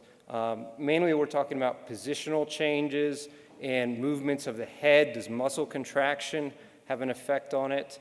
And then is it an isolated symptom? Are there other ear symptoms? Specifically, ear fullness and autophony are key things that kind of key into either a spirocanaudescence or a patulous eustachian tube. Or do they have other things like headaches, rhinorrhea? This will take you down a whole other path. What was the onset? Was it after a traumatic event? Was it after physical trauma? Did it just come on slowly and gradually? Do they have comorbidities such as obesity and many others? So you want to take note of all those things in our history. On exam, it's really easy. You need to do a few things. One, you got to look in the ears and take note of things, even subtle things like, is there a sign of chronic ear disease? That may be as subtle as laryngosclerosis, slight retraction, a little pars, flaccida, attic pocket. Is there some sort of mass behind the drum? Is there an effusion? Have them insufflate. See if you see air bubbles. Sometimes if it's a CSF leak, it may look pretty normal, but when they pop their ear, you'll see the movement of air bubbles. Then we need to dust off our stethoscope, bring it out from the closet, and actually use it on these patients. You want to listen to their neck and also around the ear, even near the eye, can be helpful. If you have access to a ophthalmoscope in a patient that you suspect some intracranial hypertension, take a look back at their fundus. So these are kind of the regions you can auscultate with the stethoscope. And what you're looking for along the carotid is any sort of abnormal bruit sound. And then up around the ear, we're kind of looking for a bounding sort of pulse sound that wouldn't be normal to be there. So every patient that comes in, I think, should get an audiogram with tinnitus, especially pulsatile tinnitus. And along with getting impedances and reflexes can also take you down some different roads. So I think that's really easy test to do, doesn't cost a lot of money, and it can tell you a lot of information. Vestibular testing, I typically don't routinely do unless vertigo is a complaint. In those cases, I would do a V&G with VEMPs if you have access to VEMPs. And then beyond that, we start selecting imaging. Okay, so one might ask, is there ever a case we don't need to image a patient with pulsatile tinnitus? And there are some cases. Sometimes somebody's just experienced this symptom a couple times a month when they lay down. I generally would just reassure that patient. I don't think everybody needs to have MRA and a CT of temporal bone, but in general, if it's a persistent problem that led them to come into the office, some imaging is going to need to be ordered. Okay.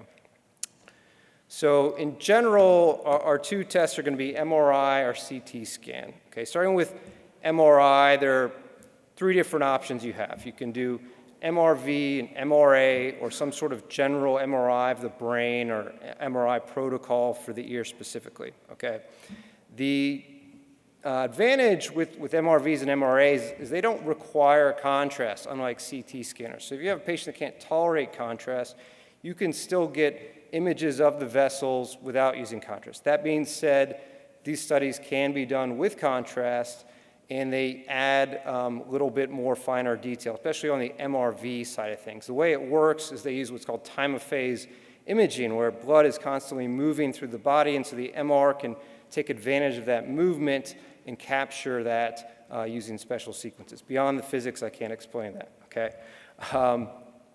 Advantage of MRI also is that you can see, if you're looking for a patient with IIH, you can see a lot of those stigmata easier on an MRI than you can on a CT scan, although you can still see them on CT scan if you have a good radiologist. Also, you're not getting ionizing radiation.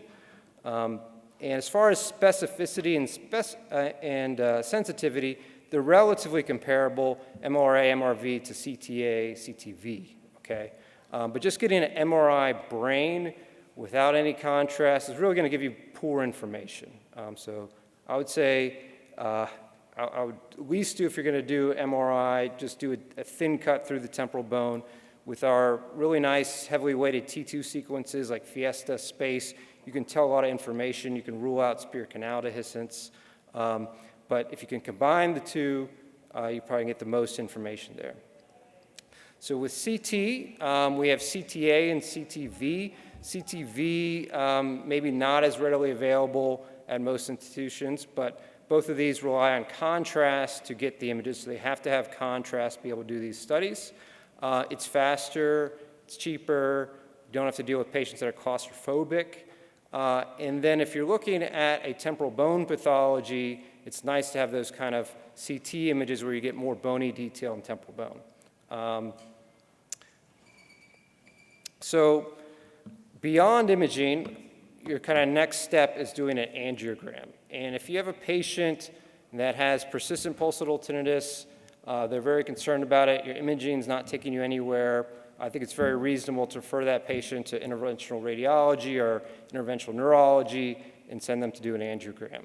And that can provide some more real-time information of flow through the vessels. So if you're lost and the patient still wants further workup, I think that's a good place to go. And now, moving in, next phase of our talk, we're going to talk about the different diagnoses that you might see in clinic. One way I like to I saw this once in a paper that they kind of broke up the diagnoses into structural, vascular, and metabolic causes.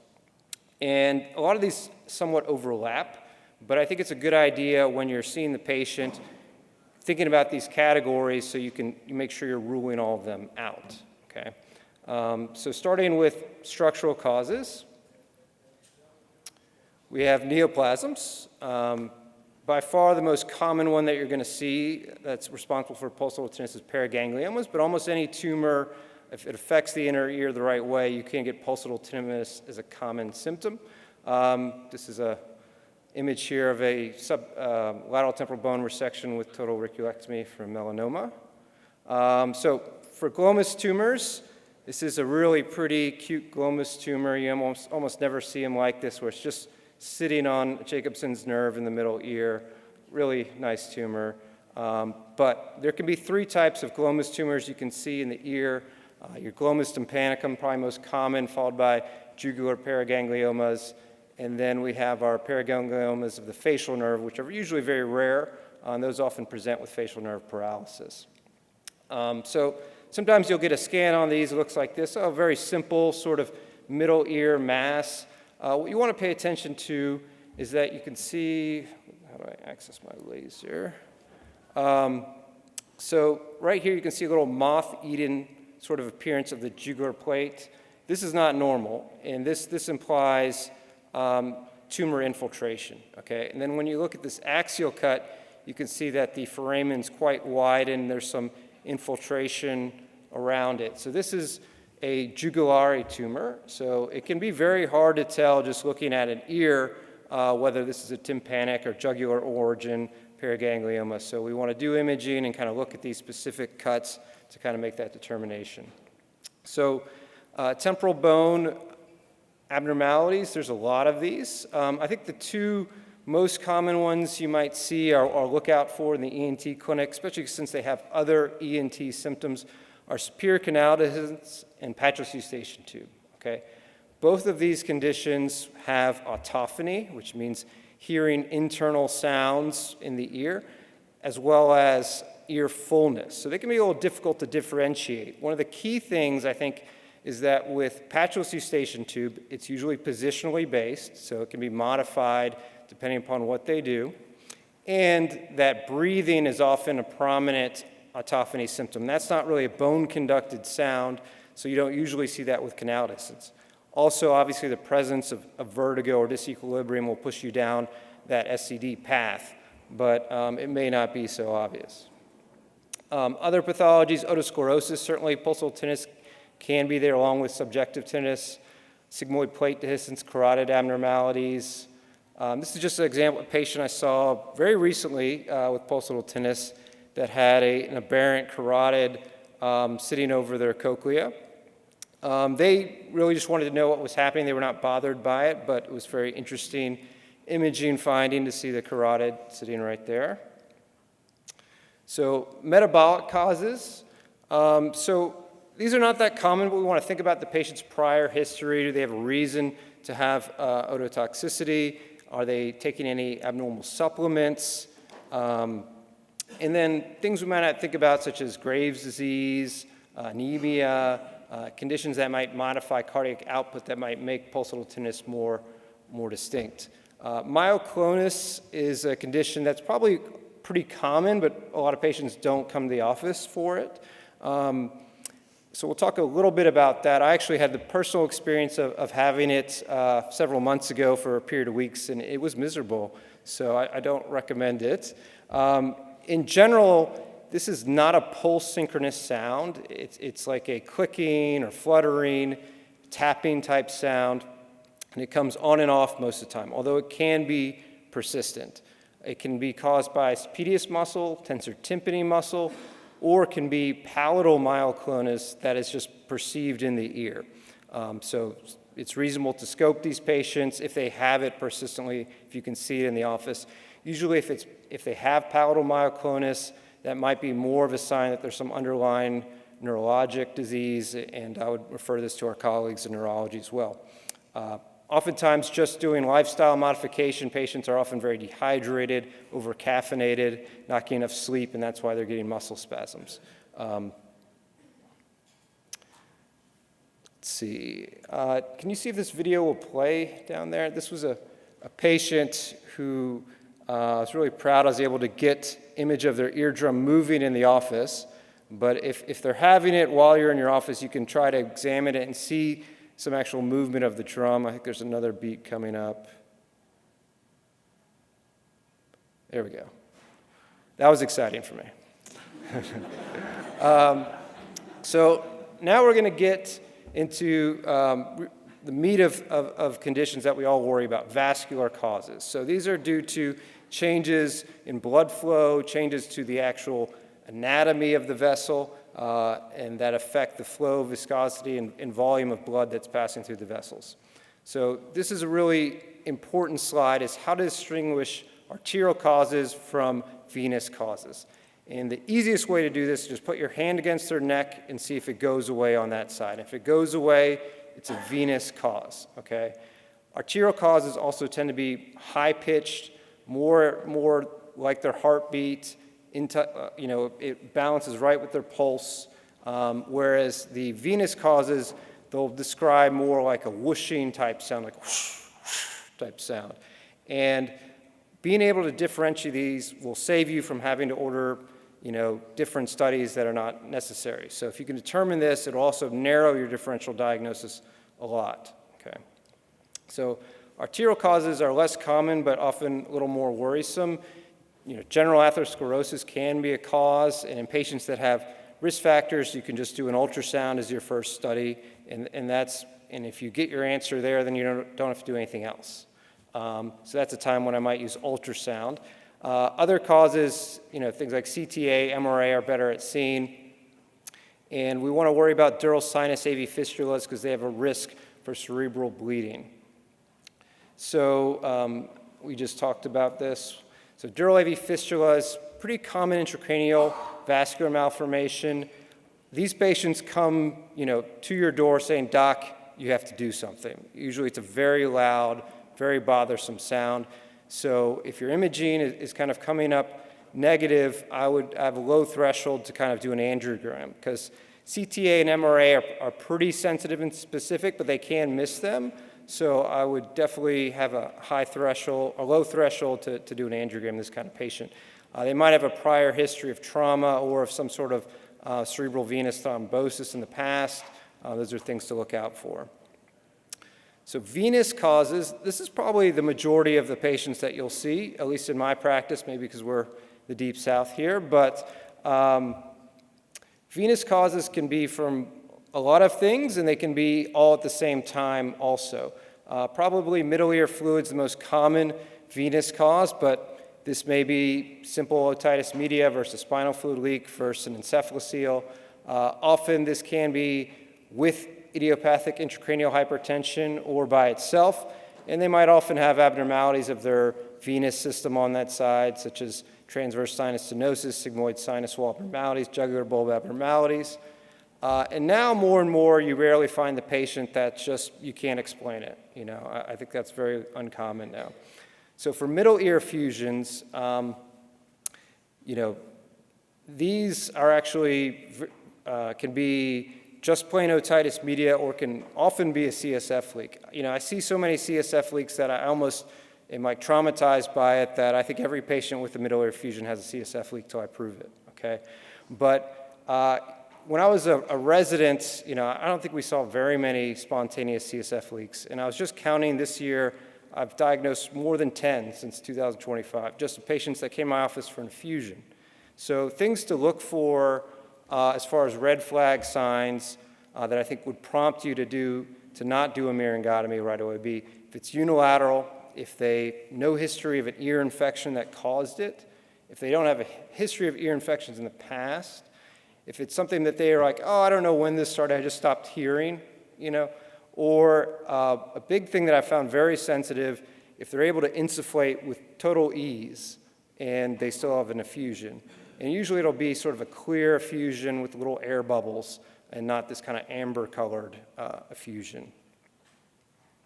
So this is just an example of what it looks like on imaging. This is a standard CT and MRI IAC. You can see on the left side there, there's this kind of tegmen defect with a little soft tissue beneath it, kind of in the area of the antrum. I tend to find that's the most common location for these. I think it has to do with just the shape of the temporal bone there and the tension. And then on the MRI cut, you can see right here nicely, there's a nice tegmen on this side, and then here we can see there's a little defect. You can see the parenchyma kind of coming down into the ear and a little CSF signal around it. So with IIH, these are often going to be associated with our CSF leak patients, but as you might find, when they test these patients for high pressure, often it's normal, and that's because the leak is acting as a natural shunt. So it's often hard to really truly confirm that they have high pressure, but probably at some point they did. Often, if it's not associated with the leak, the pulsatile tinnitus with IH will be bilateral, non-localizing, and they often have a history of headaches. They probably have a prior diagnosis of migraine. So those are good things to ask and kind of prompt you along with any blurry vision. So as far as the pathophysiology of IH, it's still somewhat unknown, but what most people agree upon is that increased BMI leads to increased thoracic pressure, subsequently increased venous pressure, which prevents reabsorption of CSF.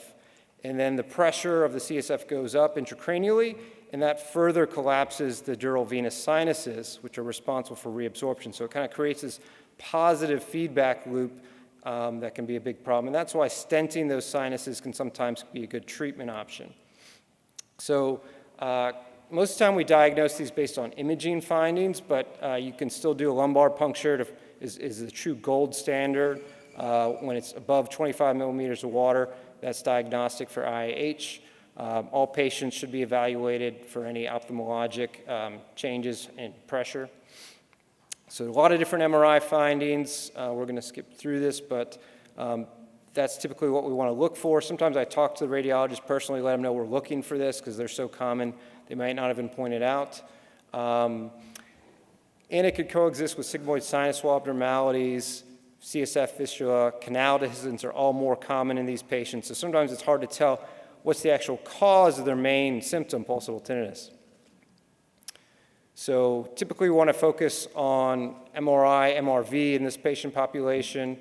Sleep apnea, if they don't already have a diagnosis of this, super important to bring that up with the patient. About 90% of these patients have sleep apnea, and the pressure when they're asleep goes really high intracranially. And so treating that, I think, is very important. Management, definitely trying to reduce their body weight any possible way, which sometimes can mean bariatric surgery. Now we have the GLP-1 inhibitors. To reduce the actual pressure of the CSF, you can use Diamox. It works pretty well, but the problem is it's not very well tolerated. So that can be a temporary way to at least get it down. Sigmoid sinus abnormalities, these can be a variety of them, from dehiscences, which are quite subtle, as you can see on this cut here, to diverticulums, where it's quite a pronounced area. These are often in conjunction with IAH. So in my practice, I usually, if they come in with these findings, I try to at least work them up for IH before recommending any sort of intervention surgically. And then if they go down that route and they're still bothered by it, then I'll do sigmoid sinus resurfacing or jugular bulb resurfacing to address it. And don't do a lot of these surgeries, but probably in the dozen that I've done, they all seem to work really well. So it does do a good job of kind of relieving the annoyance of the sound. The idea is to try and create a sound baffle so that the sound's not projecting around the ear. Usually I'll use basically decompress the whole sinus down to the dura on either side, and then kind of cover it with hydroxyapatite cement so that the sound's now not ricocheting throughout the mastoid. Jugular bulb abnormalities, this is a patient where the bulb was compressing the round window, causing a conductive hearing loss. You can do the same thing, decompress the bulb and resurface it.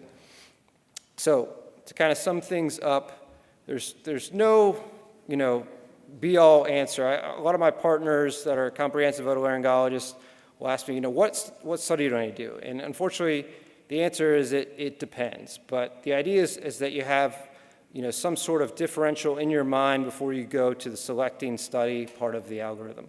You need to individualize it. And unfortunately, sometimes you do CT and MR or multiple tests to kind of find your answer. This was a recent paper out of otology neurotology with an algorithm here. Everybody likes algorithms, but this is just one way to do it. And I'm out of time, so I'm not going to go through it, but thank you guys.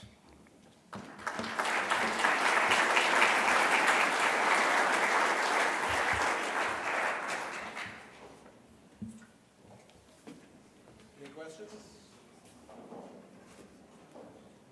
All right, thank you, sir. Jump so far. All right, next up we'll get ready for our panel. So Mike Foster will be leading the panel. Mike is in private practice at Michigan ENT and allergy specialist. And the question that keeps him up at night is, when will neurologists accept that vestibular migraine is a real thing? His favorite otologic tool is the sickle knife, and he recently read Titan, which is a biography by John Rockefeller. All right, let's talk about draining ear. Hey, everybody. Dr. Jackson, Dr. Babu, Dr. Masters, thanks for joining us. It's great to have you guys here. One of my favorite things about kind of the fellowship of otologists is the group texts we have where we talk about cases and run things by. So this is going to be really informal. I'm just going to run through a few cases and just kind of, this is how I do it type of talk here. So yeah, we'll get going. So the ear that won't stop draining. No disclosures. And I want to thank some of my friends and Jimmy for helping me out with some pictures and things. Yeah. So this is your standard 2-year-old kid comes in, they attend daycare, they've had 7 episodes of acute otitis media in the past 9 months, no medical history, kid's fully vaccinated, parents do work in healthcare, he gets tubes. During the tube procedure, you notice a big, thick mucoid effusion on both ears. See him 2 weeks later, he's still draining. Continue the drops, he keeps draining. Do you do oral antibiotics at this point, or do you just observe? When do you culture? Dr. Babu? Yeah, thanks for the invitation to be on this panel. I think, tube otorrhea in a youngster is a challenging problem. I tend, in adults, I don't culture ears very often, but in pediatrics, I think it may be helpful at times. I do think topical therapy still is like the most appropriate because the concentration of what you get in the ear is so high. The problem is it may not go through the otorrhea and the drainage. You're not able to get access to the middle ear. So for those reasons, I probably would potentially consider an oral antibiotic. And I don't really base it on cultures necessarily, just a broad spectrum augmentin amoxicillin type trial. Anybody else have any other ideas? I would probably also have them, if it's persistent like this, see an allergy and immunology doctor as well. We find a lot of kids either have really bad allergies or they are vaccinated but their titers are low, and so they need a little boost. And once you do that, the otorrhea sometimes will resolve like that. Yeah, I really like checking the pneumococcal titers as well. I'll also say, like, I mean, early on in this process, I don't know how aggressive we need to be. If it's, I assume your conclusion is going to be this has been going on for a long time. But in the first 3, 4, 5, 6 weeks, I don't know if we have to be, overly aggressive. Yeah, let's say either. we're 9 months into it. Right. And, the kid still in daycare. A lot of times just taking the kid out of daycare, which is never really an option for families, solves the problem. When would you consider taking the kid back to the OR and changing the tube out and doing a middle ear irrigation or washout? I think if it's been persistent for probably over a couple of months and not responded to multiple antibiotics, often just instead of switching out the tube, just take the tube out because there's sometimes going to be biofilms, especially if it's like a T-tube or something like that that's been in a long time, and kind of let the ear recover, and then if they need a tube again, unfortunately take them back. I was just curious, before we got to the point of surgical intervention, you all feel comfortable using Tobradex after the Ciprodex trial? I would say the most important thing that I don't think we've talked about is the drainage. Like, what is the drainage? Is this, more clear fluid? Is it mucoid? Could it be fungal at this point? I see a ton of fungal, like OE, after 3 or 4 or 6 weeks of Ciprodex or ofloxacin. So if it's fungal, that you want to treat it different than you would treat a bacterial infection. So that's a question for you about that. So if you've got a 2-year-old with a fungal OE, and we all have that, it's really hard to clean their ears out because you need to debride it well. Acetic acid drops hurt. So how do you treat that? The way I've managed it is, we'll go back to the operating room. We do, examine or anesthesia or whatever you want to call it, and just do a very, very detailed, thorough debridement of whatever I can see externally. And then either I'll pop the tube out and clean out the middle ear and either put the same tube back in or switch out to a new tube like Adam was saying. And then I'll put, if not like some drops, I'll put some anti-fungal ointment in the ear canal. I'll just kind of fill it up. Yeah, Lotrazone's the best for that. Yeah. Yeah. So clotrimazole and betamethasone. I think you can do it in the office. I mean, I agree cleaning out the ear and doing all this stuff, but sometimes you just don't need to do that. You can just fill the ear canal on consecutive visits with Lotrazone's ointment, and it will change that ear drainage significantly. So this is actually a case from a community about an hour south of Grand Rapids, and the culture that turns out to be fluoroquinolone-resistant Pseudomonas. The kid gets admitted, does IV antibiotics, does a PICC line. So, and this kid, in my opinion, needs an immunology workup because it's just a weird, persistent thing. Do you agree or no? And when do you drill a mastoid? Yeah, I was going to say, like, there may be an indication maybe for imaging in some of this to try to work the kid up a little bit differently. Maybe as a neurotologist, I tend to have a low threshold to start thinking about mastoid disease and other factors, and maybe I'm not smart enough to think about systemic issues as maybe I should and working on immunology type stuff. I personally think it's rare that a kid needs to be admitted for a PICC line and IV antibiotics in this scenario.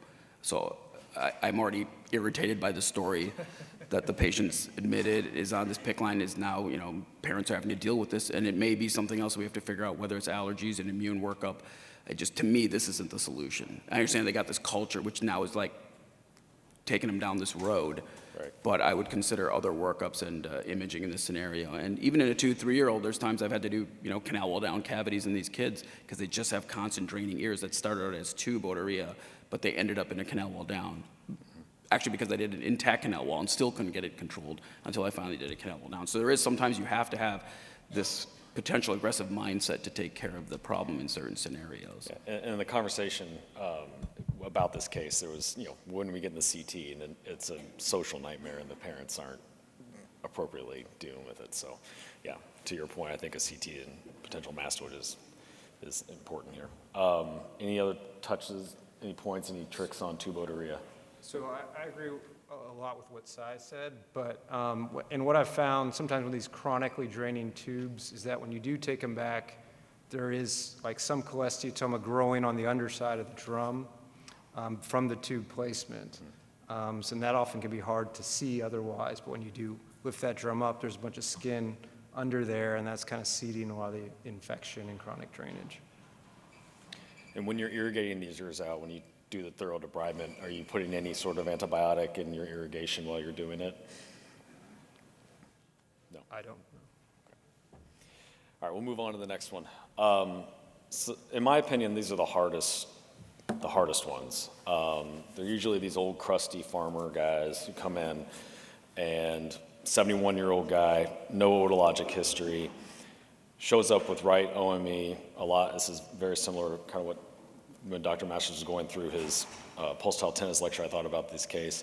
You scope him, the nasopharynx is normal, you put him on steroids, he's been on antibiotics through the urgent care, everything's failed. He's got the mixed hearing loss, he's really bothered by it. You do the tube and you get a serous effusion. And then he comes back a week later, 2 weeks later, and this is what you see. At this point, he's got a serous effusion. It's kind of pulsating. You continue the drops. Personally, I put him on oral antibiotics. 1 week later, it still looks like this. So what do you think now? What are your initial thoughts? I would definitely do imaging at this point. Yep. Be suspicious for a CSF leak. Okay. So, what I always try to do is I try to, like an IT DEX, I take a 1 cc syringe and I try to put it through the eardrum and try to draw the fluid off to get beta 2 to test for that. Do you have a similar way or a different way of collecting it? Usually, I'll use like a 3 cc syringe, long needle. If they already have a tube in place, it tends to be harder to get. But you can try and set it at the tube, withdraw, and have them kind of insufflate at the same time, and sometimes you can get enough volume. The main issue with beta 2 is you need like about 1.5 cc's, which doesn't sound like a lot to get any sort of reliable testing. The best chance is when you see the effusion initially and stick the drum straight through the drum and then have them kind of insufflate, and you can try to get, that's when I've been most lucky, but sometimes it's very hard to get enough to test. Yeah, I think I can't tell you the last time I sent a beta 2 transferrin, and we see a ton of CSF leak and a ton of encephaloceles. And the reason why is I think clinically it points to it. So, you know, if this guy's story was like this and it's got this clear pulsatile fluid right away, you're thinking potential CSF leak, I would just get imaging to confirm it. And if the CT scan, and I don't chase imaging either, if the CT scan shows a tegmen dehiscence and it's got some soft tissue in there, I just put it all together like that's the clinical picture. And so waiting for the patient to go home and collect this fluid and come back and then tell me it's a beta 2 transferrin or not won't change what I'm going to end up telling the patient most likely. I agree with that, because if you have imaging, and we might have some on the next slide maybe, but if we have imaging that shows there's a defect, typically in my practice, I counsel the patient that there's a skull-based defect and maybe we should go to the OR anyway to repair it, whether or not it's leaking CSF. So what do you guys see on the imaging? Jimmy?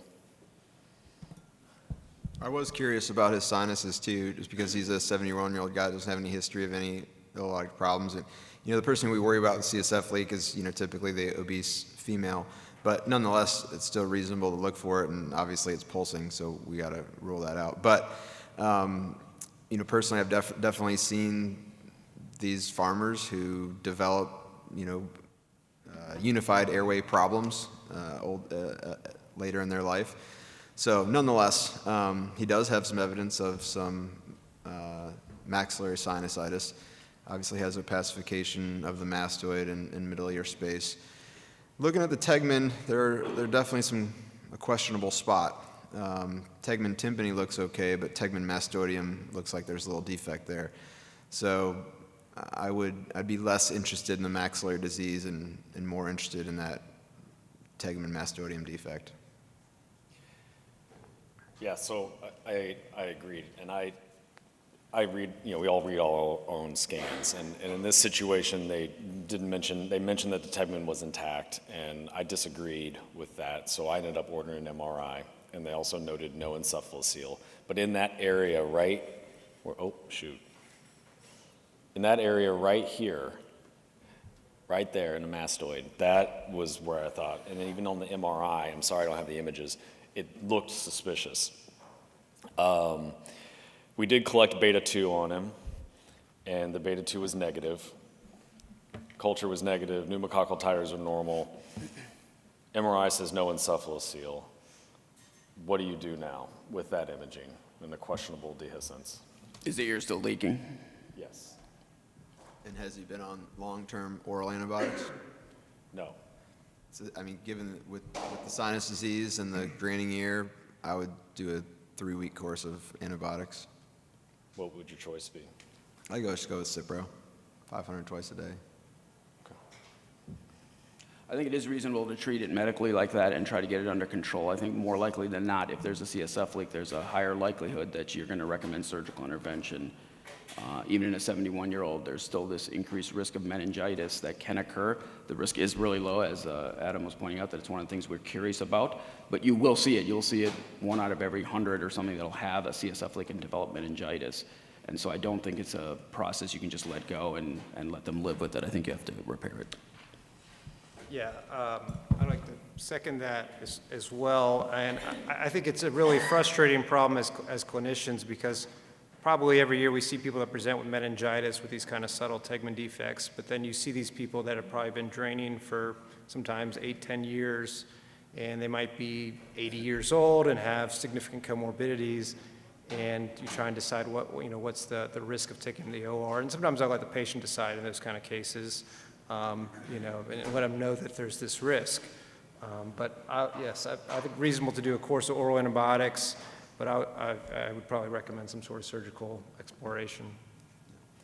Yeah, that gets to my next point. So for this gentleman, in hindsight, I did not do long-term antibiotics. I treated him because usually, they have this serous-y kind of mucousy drainage, and even if it's a CSF leak, in my experience, it's rare to have just constant clear drainage out of the ear, because it gets wet, it gets fungally, so that it just looks like your typical fungal OE.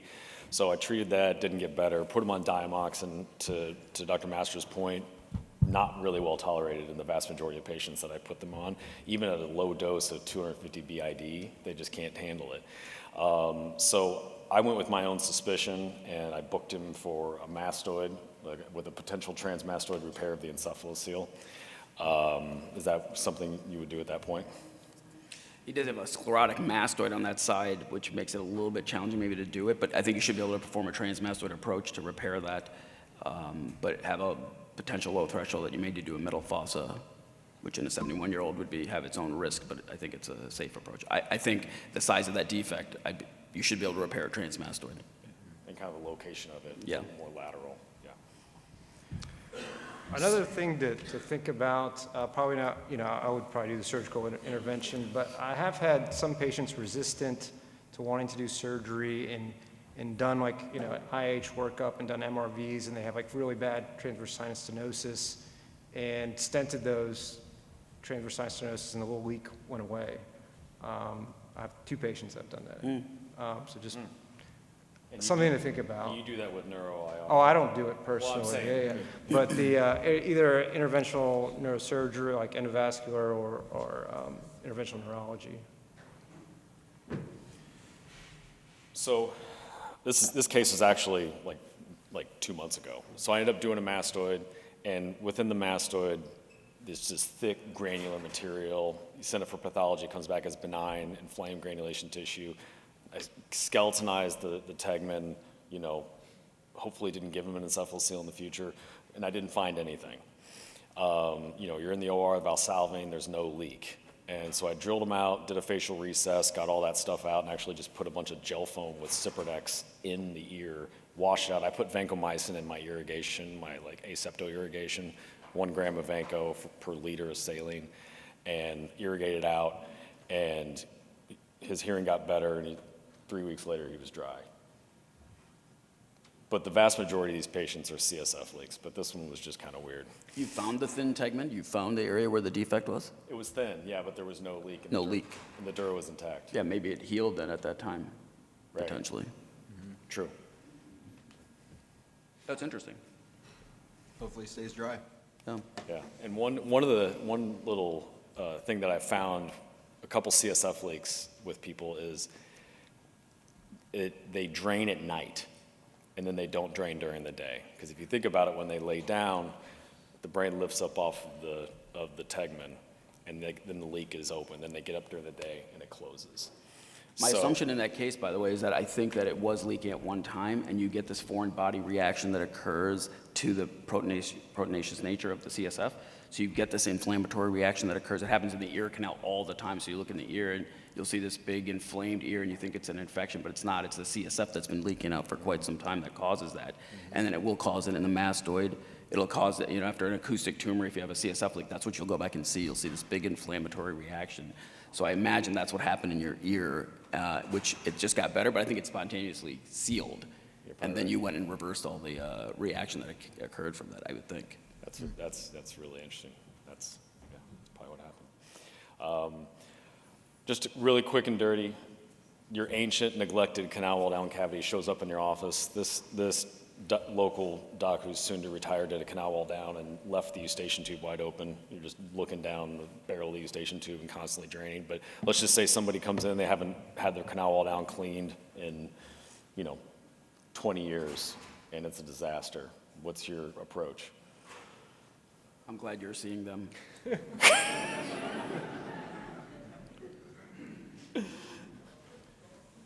I would say I've inherited a few of these for sure. You have to debride it. Typically, there is this like wet bacteria under the wax between that and like where the skin should be. And so I think just getting that stuff off and letting the light and the fresh air hit that skin that hasn't touched it in 10 or 20 years or whatever helps, because you're kind of trying to kind of dry it up. Then you can do powders and ointments and whatever else you want to try. But I think you have to pretty thoroughly debride it. I found that in some of these kind of ancient canal wall downs, they have a huge cavity. Huge. Like bigger than most temporal bones that you would see in the lab. It's like just this and a huge very space small in there. meatus. Yeah. And sometimes the meatus is not adequate to the size of the bony dimensions.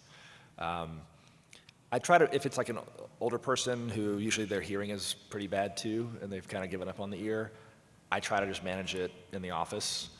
A couple of these that it's just really bad and they have like a really sort of unfavorable mastoid cavity, I've gone back and done a mastoid obliteration for part of the mastoid, and it's really helped them. Does anybody use a compounding pharmacy for any powders to take home? Definitely. Yeah, I think, as Neil said, good debridement and powder will probably fix 90% of these sort of problems. And then, occasionally the cavity is just so poorly shaped that you need to revise it. But vast majority, debride all the granulation tissue, powder, and that would be great. Yeah, I think you take into account the age of the patient, how long this has been going on, what's the hearing status of the ear. Try to manage in the office by debridements and the powders and creams that you can use. There is definitely, though, some times where you have to go in and revise the meatus and make it bigger because you can't clean the ear properly, air can't get in there properly. And there's some times where the cavity is just so bad you have to consider a subtotal petrosectomy or overclosing the ear, depending on the hearing status. So you can have some cavities that are 20 years old, and you still have to do some things to make it better because it's still a quality of life. I'm not worried about the risk of an infection, right? It's just a quality of life issue for the patient at that point, and you have some solutions that are relatively easy in that scenario to take care of. I would say some patients are also BAHA candidates. When they had their canal wall down, 30, 40 years ago, that wasn't really a thing. But in addition to trying to manage the draining ear, sometimes you can do a BAHA and really help them with their hearing. So we're getting short on time, so I'm going to kind of cruise through this patient and just get to the discussion. So this is a patient that had surgery before, has a big defect, was draining, was just being seen for cerumen removal. This is not properly questioned, but the question I'm asking you in these situations, just to dovetail off of the ancient mastoid, when you do need to revise it, outside of just redoing the meatus and treating it, the mastoid obliteration versus just overclosing the ear and putting fat in, what's your preference in that situation? Is there a preference? Probably depends. So if they're a cochlear implant candidate, then it's definitely going to be an overclosure. Revising the canal wall down depends on their baseline level of hearing, and then also what your clinical exposure is. So just like we said, if we have a small meatus and a large cavity, then those are the people more likely to just revise and shrink down that mastoid defect. I would say I've done both. The thing I worry about more with the overclosure, especially if it's an inflamed ear, is if you leave any squame behind, that's going to keep growing, and then you can have another cholesteatoma that you can't see until it's pretty big. Even if you obliterate it, you can still have a cholesteatoma. So that's the thing that I've seen it happen, and that's the thing that pushes me a little bit away from overclosure. But for some patients, if they need a CI, it's still the best thing for them. All right, so this is our last case. So this is, I'm just gonna kind of run through it really quick. 92-year-old with the consult is an ear canal mass. Had a recent ear clean at his PCP because he just got new hearing aids, so why not mess up his ear canal? A month of worsening otorrhea, zero pain. The guy doesn't even want to be in the office, he just wants to wear his hearing aids. He's there with his daughter, who's very high maintenance. We do a complete workup, including CT temporal bone with contrast. Treated with Ciprodex, several ear wicks, Augmentin. You see where this is going. And then they biopsy it. And it comes back as benign inflamed tissue, and I get a phone call saying, I think this guy's got an ear cancer, I'm sending him to you, go on and so forth. Sorry, I messed this up. Come on, baby, go. And this is your image. As you can see on the report that they mention specifically that there is no osseous destruction. So this is why it's important to look at your own images. And do you guys see what I see here? There's a little mastoid erosion. Right there. Yeah. So missed that, and so it's malignant OE, right? So the discussion I wanted to have was, when you get a patient like this, what's your initial management? Are you putting them on orals? Are you admitting them? This guy's not very sick. He's 92, not very sick. No facial paralysis, no complications. What do you do first? Not a diabetic. He is a diabetic. Yeah, I think you need maximum medical therapy, so I think you have to call the primary care physician and tell them that they need their diabetes under better control. There's plenty of patients actually who will say their diabetes are under good control and they've checked their blood sugars and they're fine, but the answer is it's not fine at the level that they're at. So they could say their blood sugars are 120, and I'll say, right, you need to be at 100 because your ear is telling us a different story, so you need your primary care doctors to manage this very tightly. And if they need to be admitted, it's because of that kind of blood sugar control.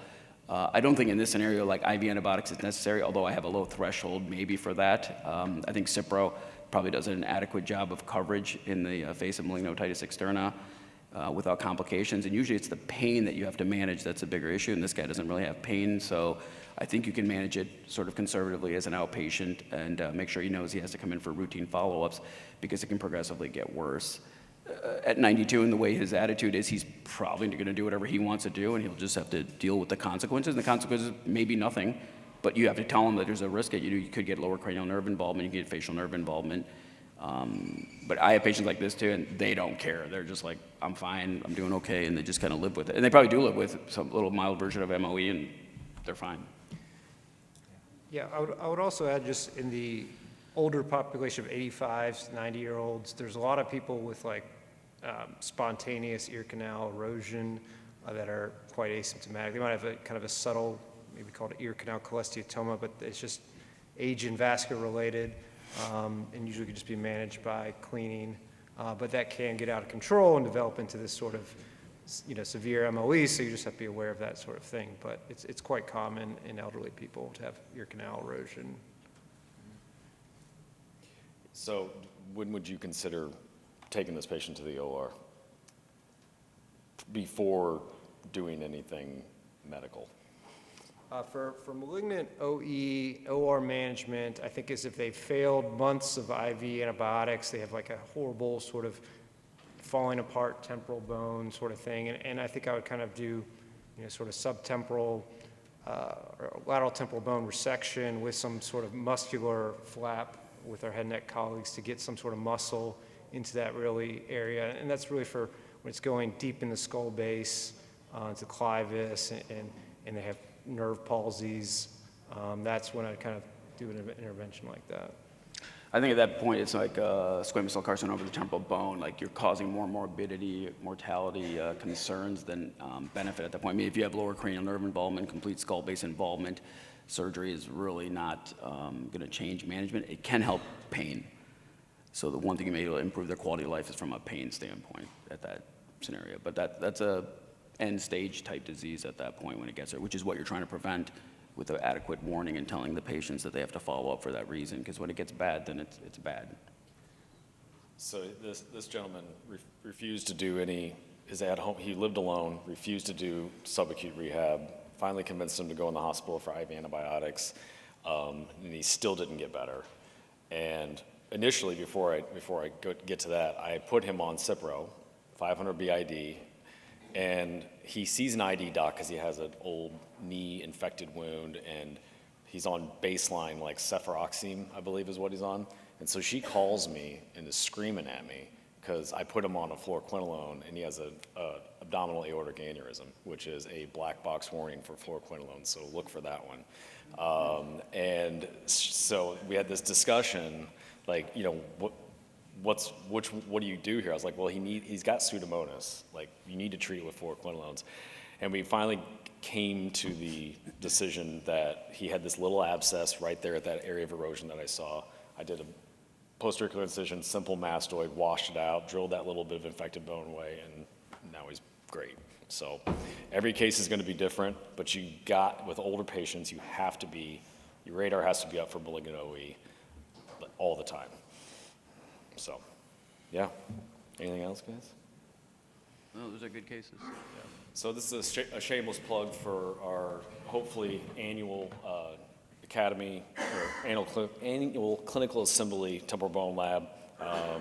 Jimmy, Cody, and I put that on. Jimmy did vast share of the legwork, actually mostly all of it. So thank you, and look for it next year. Stay tuned. We'll have some good stuff for you. So thank you, guys. Those are my two heathens. Thanks, sir. Okay, that's good.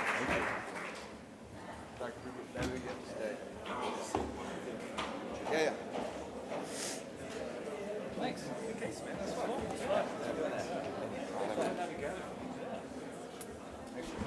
We have one more otology lecture, which I'll let Dr. Pruder introduce our esteemed speaker for.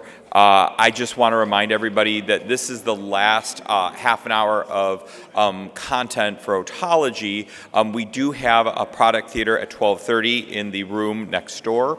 And for anybody involved with any ACGME programming, remember at 1:30 there is a lecture from the AMA CME coordinator with Dr. Robbins down the hallway at 1:30 again. If you have questions about that, please come up to somebody and ask.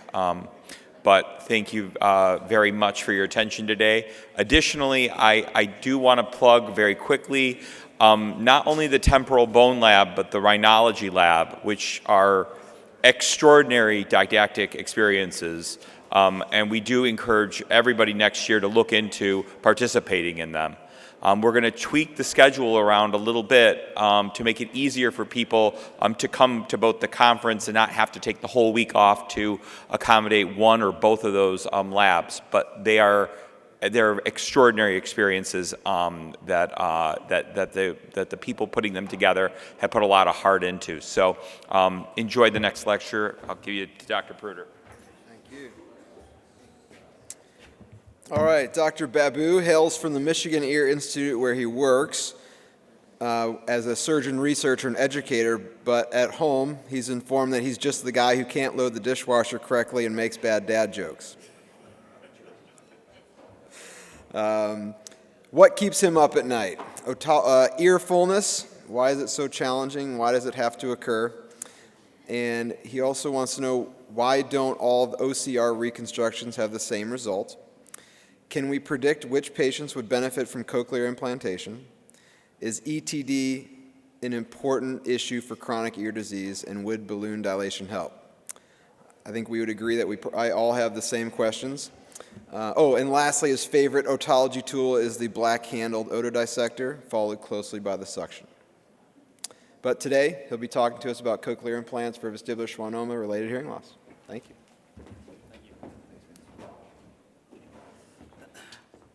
Okay, well, good afternoon now. I will try to get through this talk relatively quickly. The topic is a very specific esoteric topic, maybe in neurotology, but I think it does actually pertain to everything that we do, because if we think about patients that you see with either unilateral hearing loss, patients who come in with an acoustic tumor, and we're trying to think about long-term hearing, this may be the paradigm shift that occurs, and what do we do with these patients that we thought are just going to be completely deaf in their ear? Can a cochlear implant impact them in the future? I don't have any relevant disclosures for this talk, although some of the implants were donated from the Cochlear Corporation for this.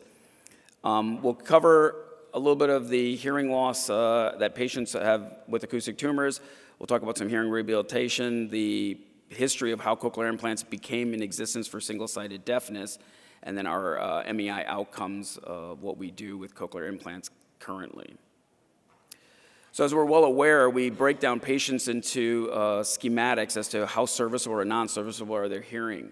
And so we look at the certain numbers on an audiogram and realize that they may not be as accurate as we want, that patients will see us sometimes and have 90% discrimination. They can understand 90% of the words, but they will literally say, like, but I can't hear very well on this ear, or I can't make out the words in that ear. Specifically, I'm talking about patients with a tumor. And so over years, I've realized that it can be serviceable and non-serviceable, but to the patient, it's still not amazing hearing. And so there's been times where we've done a tumor, they have 80% discrimination, we did a translab, and of course we expect the patient to be deaf in that ear, but when we go around and see the patient, they will say, actually I feel like my hearing's a little bit better in the ear. But what they're trying to say is that the clarity of the sound they had was so bad that now that it's gone, they actually hear better or clearer in the opposite ear. And to them, it's actually an improvement in their quality of life, which made us start thinking that there must be something with the way the brain is processing the information in these patients that's maybe a little bit different. If we look at what you do with an acoustic tumor, if you just follow it, there's a chance your hearing is going to get worse. If you radiate it, there's a chance your hearing will get worse. And actually, statistically, it's pretty high that you'll end up with non-serviceable hearing in those scenarios. And then we talk about surgery, of course, and you're well aware we have middle fossa, and we have retrosigmoid, and we have translabyrinthine approaches. But there's still a risk with the other hearing preservation approaches. You'll still end up with long-term hearing loss. And so the question is there a way long-term you could give someone hearing and say, well, if I give you this device, you may have long-term hearing improvement that's better than anything else that we can provide.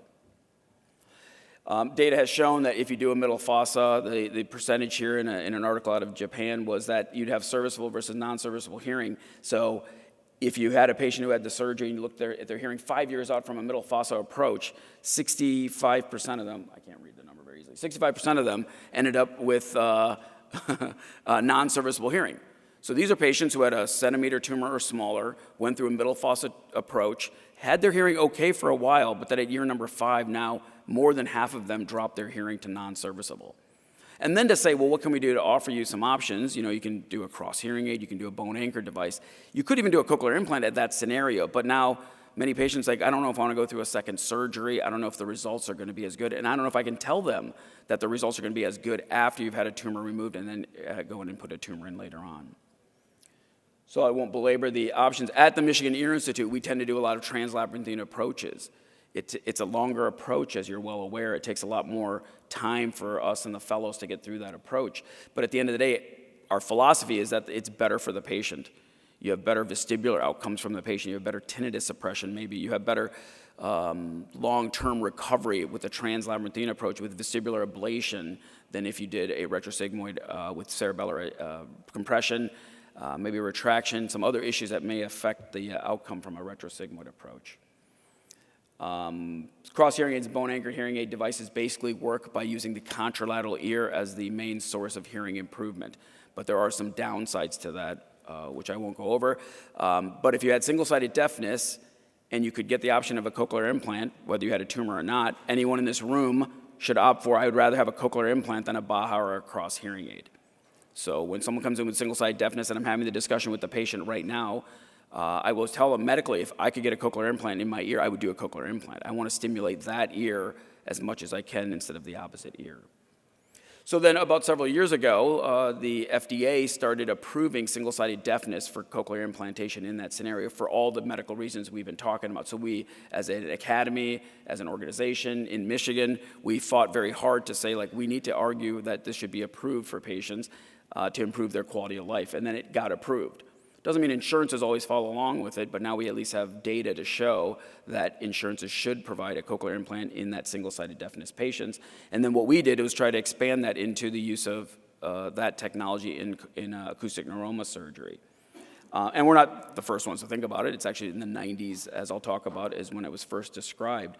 But there are issues. As Neil Jackson was talking about earlier, when you put a cochlear implant in, you'd like to know, is it going to work? Is it going to function? Is it placed appropriately?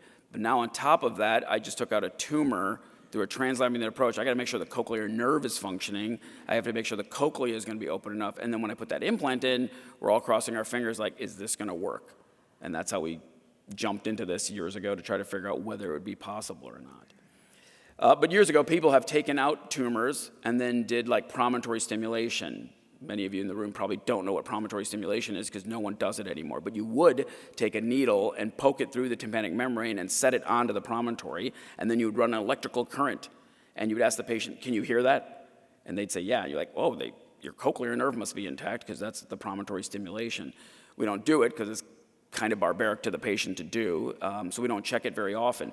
But back in the 90s, it was one of the things that you do, and they did a promontory stimulation in a patient who had a tumor, and found out that you could stimulate that inner ear, that the cochlear nerve was actually functioning despite having an acoustic neuroma in there and despite having hearing loss.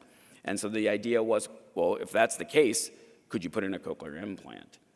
And then there were times where patients have had NF2, and NF2, of course, is a unique situation where you have bilateral acoustic tumors, potentially the risk of bilateral deafness. Could you put in a cochlear implant in that scenario? So NF2 has had an opportunity where they've had some cochlear implants placed where some of the data shows that you can get some response with a cochlear implant in that scenario.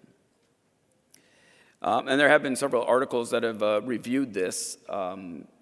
Colleagues of mine, Carlson and Wick, have both done reviews of this and basically showing that you can get improvement in the patients with with hearing loss in the ear with an acoustic tumor.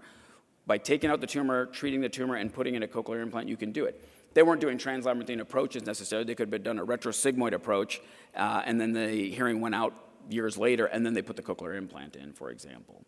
And in that scenario, when they looked at it, they said, yeah, patients seem to do relatively well with this.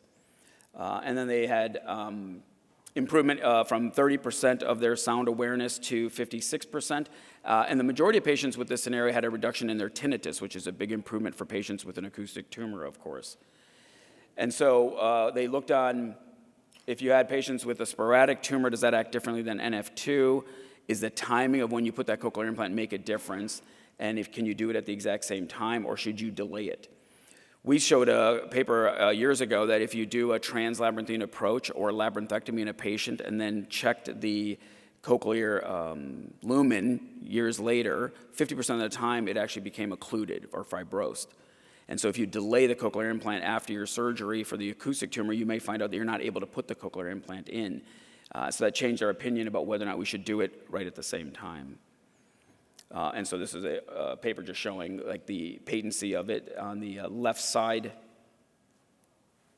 Yeah, on the left side here you can see there's the cochlea. Sorry, on the other side you can see the cochlea, and on this side you see the cochlea is fibrosed, so you don't see any enhancement.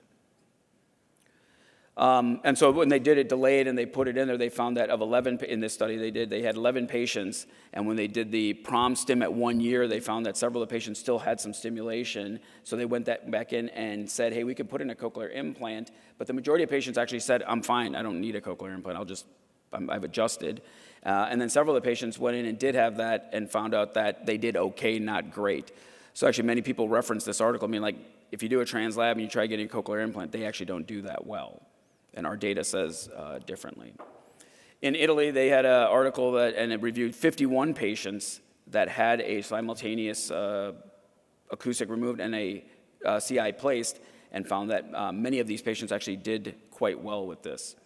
And at 1 year follow-up, found that 20 patients were users and 21 patients ended up being non-users. 50% of the time, they were actually still using this cochlear implant, as opposed to having no hearing at all in the ear. So you'd say, well, that's low, but it's actually still pretty good in that scenario. Technology has changed a little bit now that can we test the electrode or test the cochlear function when we are in the middle of surgery. And so now some centers in Europe are able to take an electrode, put it into the cochlea, and while we're dissecting out the tumor, can measure out how much cochlear damage are you causing on the cochlear nerve. And then you can preserve that and then use that information then to put in the cochlear implant at the same time. This is not FDA approved in the US, so we don't have access to that, but I think this will eventually change the way we do some of these preservation of cochlear nerve function in the future. And then testing has been shown that if you can do, the concern is if you're doing your cochlear nerve dissection in an acoustic tumor, how do you know that if you left that cochlear nerve intact, that it's functioning? Facial nerve, you know that we stimulate the facial nerve at the time of surgery, so we measure the facial nerve outcome on EMGs, but we don't have a good way to test that cochlear function. Electrical ABR is a way to try to prove that. Can you put a receiver in the ear and then you're stimulating the cochlear nerve at the brainstem and you're trying to measure this EABR and prove that? But it's hard to measure it completely in the middle of surgery. You get so much either fluid, artifact, you can't actually test it well. So that's why there's been progress. We're waiting for progress to try to figure out how this could become a little bit better over time. And then can we check that integrity by doing this? At Mayo, they've done some tests to show if we again can prove that cochlear nerve health, then we may be able to prove that the cochlear implant will function well in the long term. I'm saying all this from a background standpoint because we don't do any of this electrical testing. We just put the cochlear implant in almost every time, and now we have the highest probably number in the country where we have 70-some patients that have had implants with the translab approach and find out they actually perform really well. And we don't do a lot of this electrical testing, which means the cochlear nerve health is actually pretty good. And that's consistent with the other articles that are in the literature. When we look at, and the MRI scan issue comes up because if you put a cochlear implant in someone's head and then you have to get imaging, you get this artifact. But what we found is that if you put the implant in a strategic location and you can still get the MRI scan, you can then notice you can still see the internal auditory canal in different areas, and if there's any recurrent tumor, you can monitor it very well as long as you put the implant in a good position. So just to kind of go over an example of when a patient who first presented with this type of situation, we're trying to figure out what we should do with this lady. She came in with this significant hearing loss in the ear, and she has this small tumor on this side. She has dizziness, vertigo, balance problems, and her vestibular testing shows she has a weakness on that side as well. So to us, it's a straightforward, you could do nothing, physical therapy, and let's just see how you do, but she's really miserable. I could say, let's just do a labyrinthectomy and just leave the tumor alone. But in her, I said, you know what, let's try this experiment. Let me talk to a cochlear company. Let me ask them if they'll give us a cochlear implant. And let me do a translab approach and put in a cochlear implant in your ear, and we'll see how it works. And she said, I just want the dizziness to go away. I don't even care about the hearing at all. Just make that better. So we tested on her, and we found out she actually did really, for the vertigo went away for sure. Her balance was improved. And she uses her cochlear implant and says, wow, this is even better hearing than I had, for the last several years, which made us start thinking again that it has some legs to get it better. Insurance was an issue, like getting insurance. We fought hard to try to get insurance to prove it, and they wouldn't. And so we finally just had to go to Cochlear, and they were able to provide the implant for us in this case.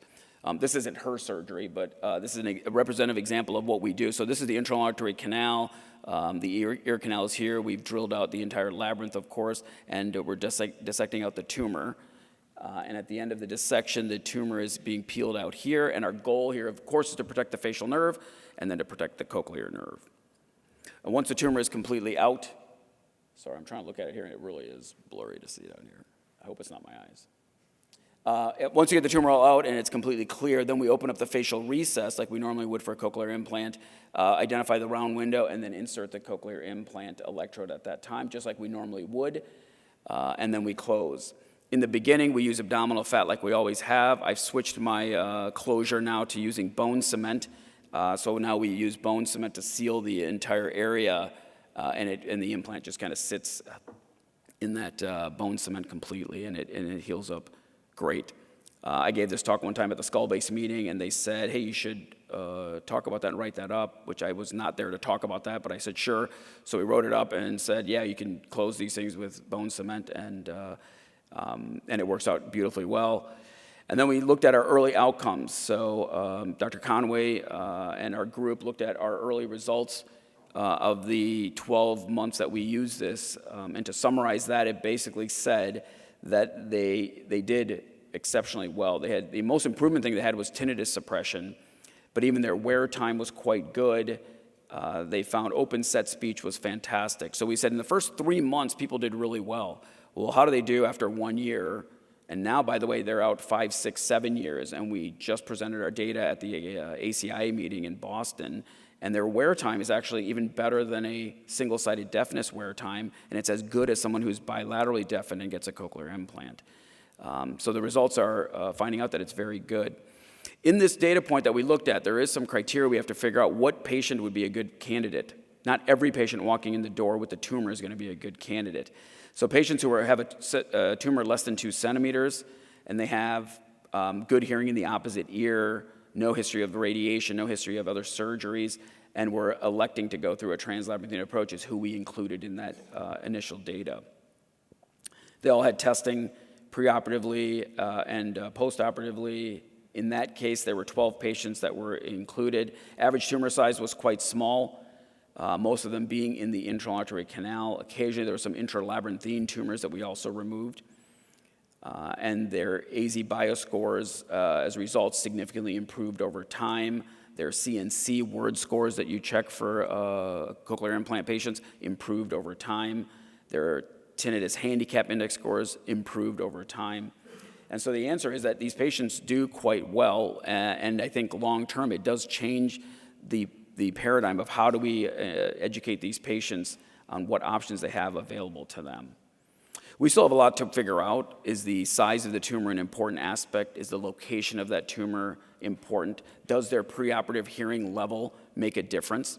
We had some patients that actually had 90 to 95% discrimination, meaning they're performing really well, but they have maybe a 1.2 centimeter tumor.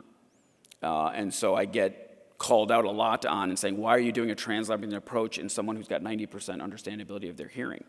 But the answer is the discussion we have with the patient, eventually they decide they don't want this tumor. They may have some psychological reasons. They have anxiety. They have nervousness about this tumor. They just want it out. And we talk about the pros and cons of retrosigmoid and middle fossa, and they hear all that, and they're like, I just want the translab. So if I say, if you're going to get the translab in this scenario, then we should talk again about a cochlear implant at the same time. As a side note, when we talk about intralabyrinthine or intracochlear schwannomas, every now and then you'll see a patient who has a sudden drop in their hearing. You get an MRI scan, and you may see this very tiny tumor that's either in the cochlea or in the labyrinth. And in these cases, actually, these are very good candidates for cochlear implantation in that scenario. You may not even have to treat the tumor. You just put the cochlear implant right through the tumor, and they actually do great, because these things aren't going to grow and cause a problem in that patient's life. And their success rate's very good. So if you ever have that scenario and you can get it approved through insurance, you can just treat it like almost like a regular cochlear implant at the time. There's been a couple of multi-site studies looking at that same phenomenon that we were participating in, and they looked at inner ear schwannomas. And in this case, we had 106 patients, and at 2 years' time period, 101 of them had open set speech perception. And they were using their cochlear implant 98% of the time. And found it, 98% of the time, sorry, was implanted at the same time, and 90% of them were using their cochlear implant long term. And so again, you can just put the cochlear implant right through the tumor in that scenario. Another multi-site study looked at patients who had a tumor who then were managed for a period of time, either simultaneously or not simultaneously, got a cochlear implant. because you can do it delayed again. So some people got radiation, the hearing went out, and then they got a cochlear implant. And it ends up being, they do relatively well.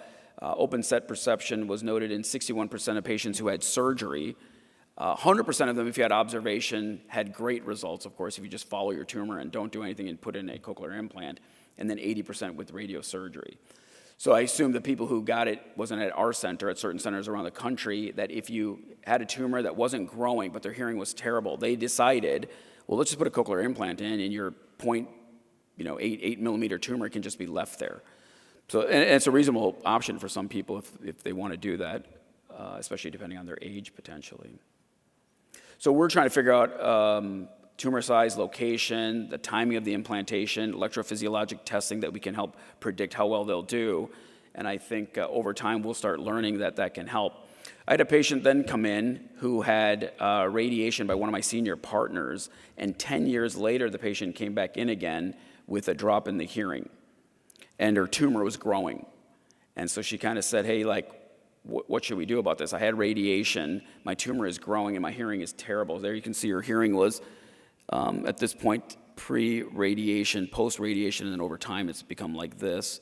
And so we opted to tell her, I don't know what's going to happen after radiation, but we've been doing this thing where we take out the tumor and put in a cochlear implant. You meet the criteria for it. Let's try it.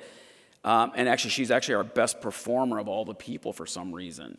And she's had radiation, so we put a case report out there that just said, it's interesting, you can get radiation and still do a translab CI and get very good function. And then maybe the last case I'll just cover, I think, is this one lady who came in because she wanted a cochlear implant. So she came in, she's got severe hearing loss in both ears, she's got congenital hearing issues, her aunt got a cochlear implant, so she came in and said, I think I'm ready, I just need a cochlear implant. And so we said, okay, let's get some imaging just to make sure everything's good to go. And of course, we get this imaging, and now she's got this pretty big 2.8 centimeter tumor on that side. And so she's actually devastated because she's like, well, I just want a cochlear implant, and now you're telling me that I'm not going to even be able to get a cochlear implant this year. So she actually got 5, 6 different opinions around the country trying to figure out what she should do, and everyone had a little variation of it. Most commonly, which is what I told her also, is you should get a cochlear implant in your contralateral ear. Let's see how you perform with that, and then we'll take care of the tumor through a translab approach, and you just won't be able to hear in that ear. Like, that's just how it's going to go. She convinced me, actually she read enough of articles about what we had published. She actually reached out to me and said, can you just try and take this out? And I said, our data says anything greater than 1.8 centimeters is really hard to save the cochlear nerve, and the function won't be very well. But she's like, can you try? We always try, but I don't know how it's going to work out. So we said, okay, let's go do it.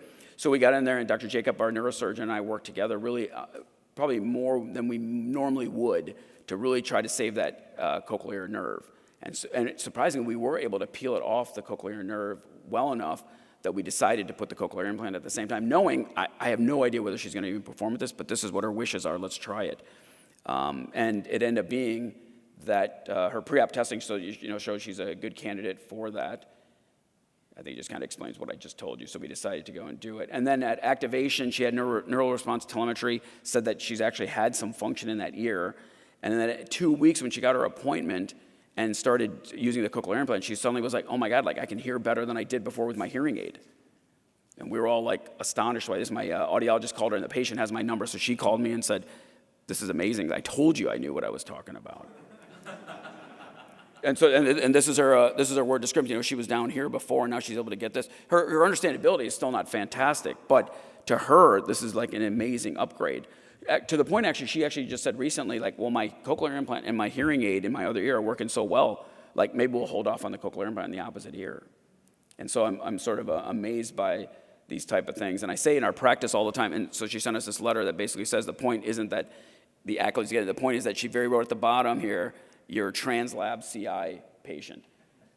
Because she's so well informed about this whole idea of changing things to do it. So again, the point I'm making is not like you need to know the esoterics of a translab acoustic and then getting a CI. The point is, when you see patients that have this unilateral hearing loss, the option of a cross-hearing aid or a BAHA is, of course, one thing we can offer, but the cochlear implant idea, I think, is going to change what we do in practice quite a bit for management of this hearing loss in the one ear.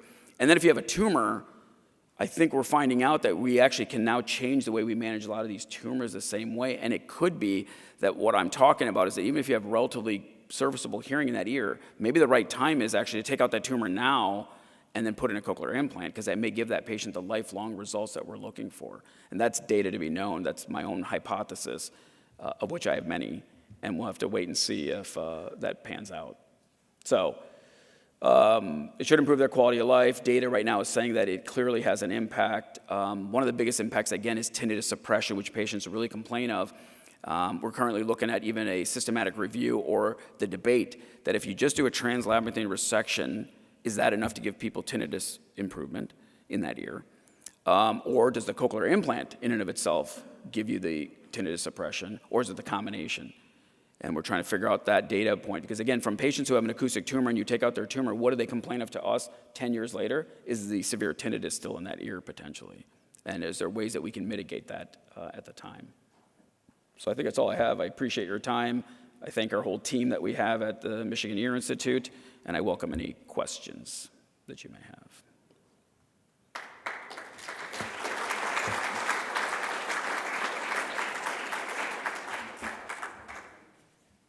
Anything? Let's go get, oh, Mike's got a question. I was going to say, let's go eat lunch. Just real quick, did you have any CSF leak issues? Oh, yeah, that's a initially? good question. I forgot to mention it. So there's a big concern, actually, a lot of times when I present the information, the data is, well, doesn't this increase your risk for a CSF leak? Maybe that's why you should do it staged, let the CSF and everything heal, and then take them back again. And the answer is actually, our CSF leak hasn't changed at all. It's exactly the same, probably less than 1%, I would say, 2%. And it hasn't changed since we've been putting in the cochlear implant at all. Someone also asked with the bone cement, is it harder if you ever had to do a revision? My answer is I don't know why I would do a revision. Like if the cochlear implant wasn't working, I would just be like, well, sir, you had a tumor, you took out your cochlear implant's not working. I'm not gonna go in there and revise it and try to do it. So I don't really think, it doesn't dawn on me that revising it is. On a side note, when you use bone cement and we do a 2-stage tumor, for example, for like a 5-6 centimeter tumor, and we use bone cement, when you go back in the second time to do that surgery to drill through that bone cement, it's the easiest surgery you could ever drill through. It really drills like butter, like you can get down there so fast to take care of it. So it's not a problem anyway to drill through bone cement. All right, thank you very much.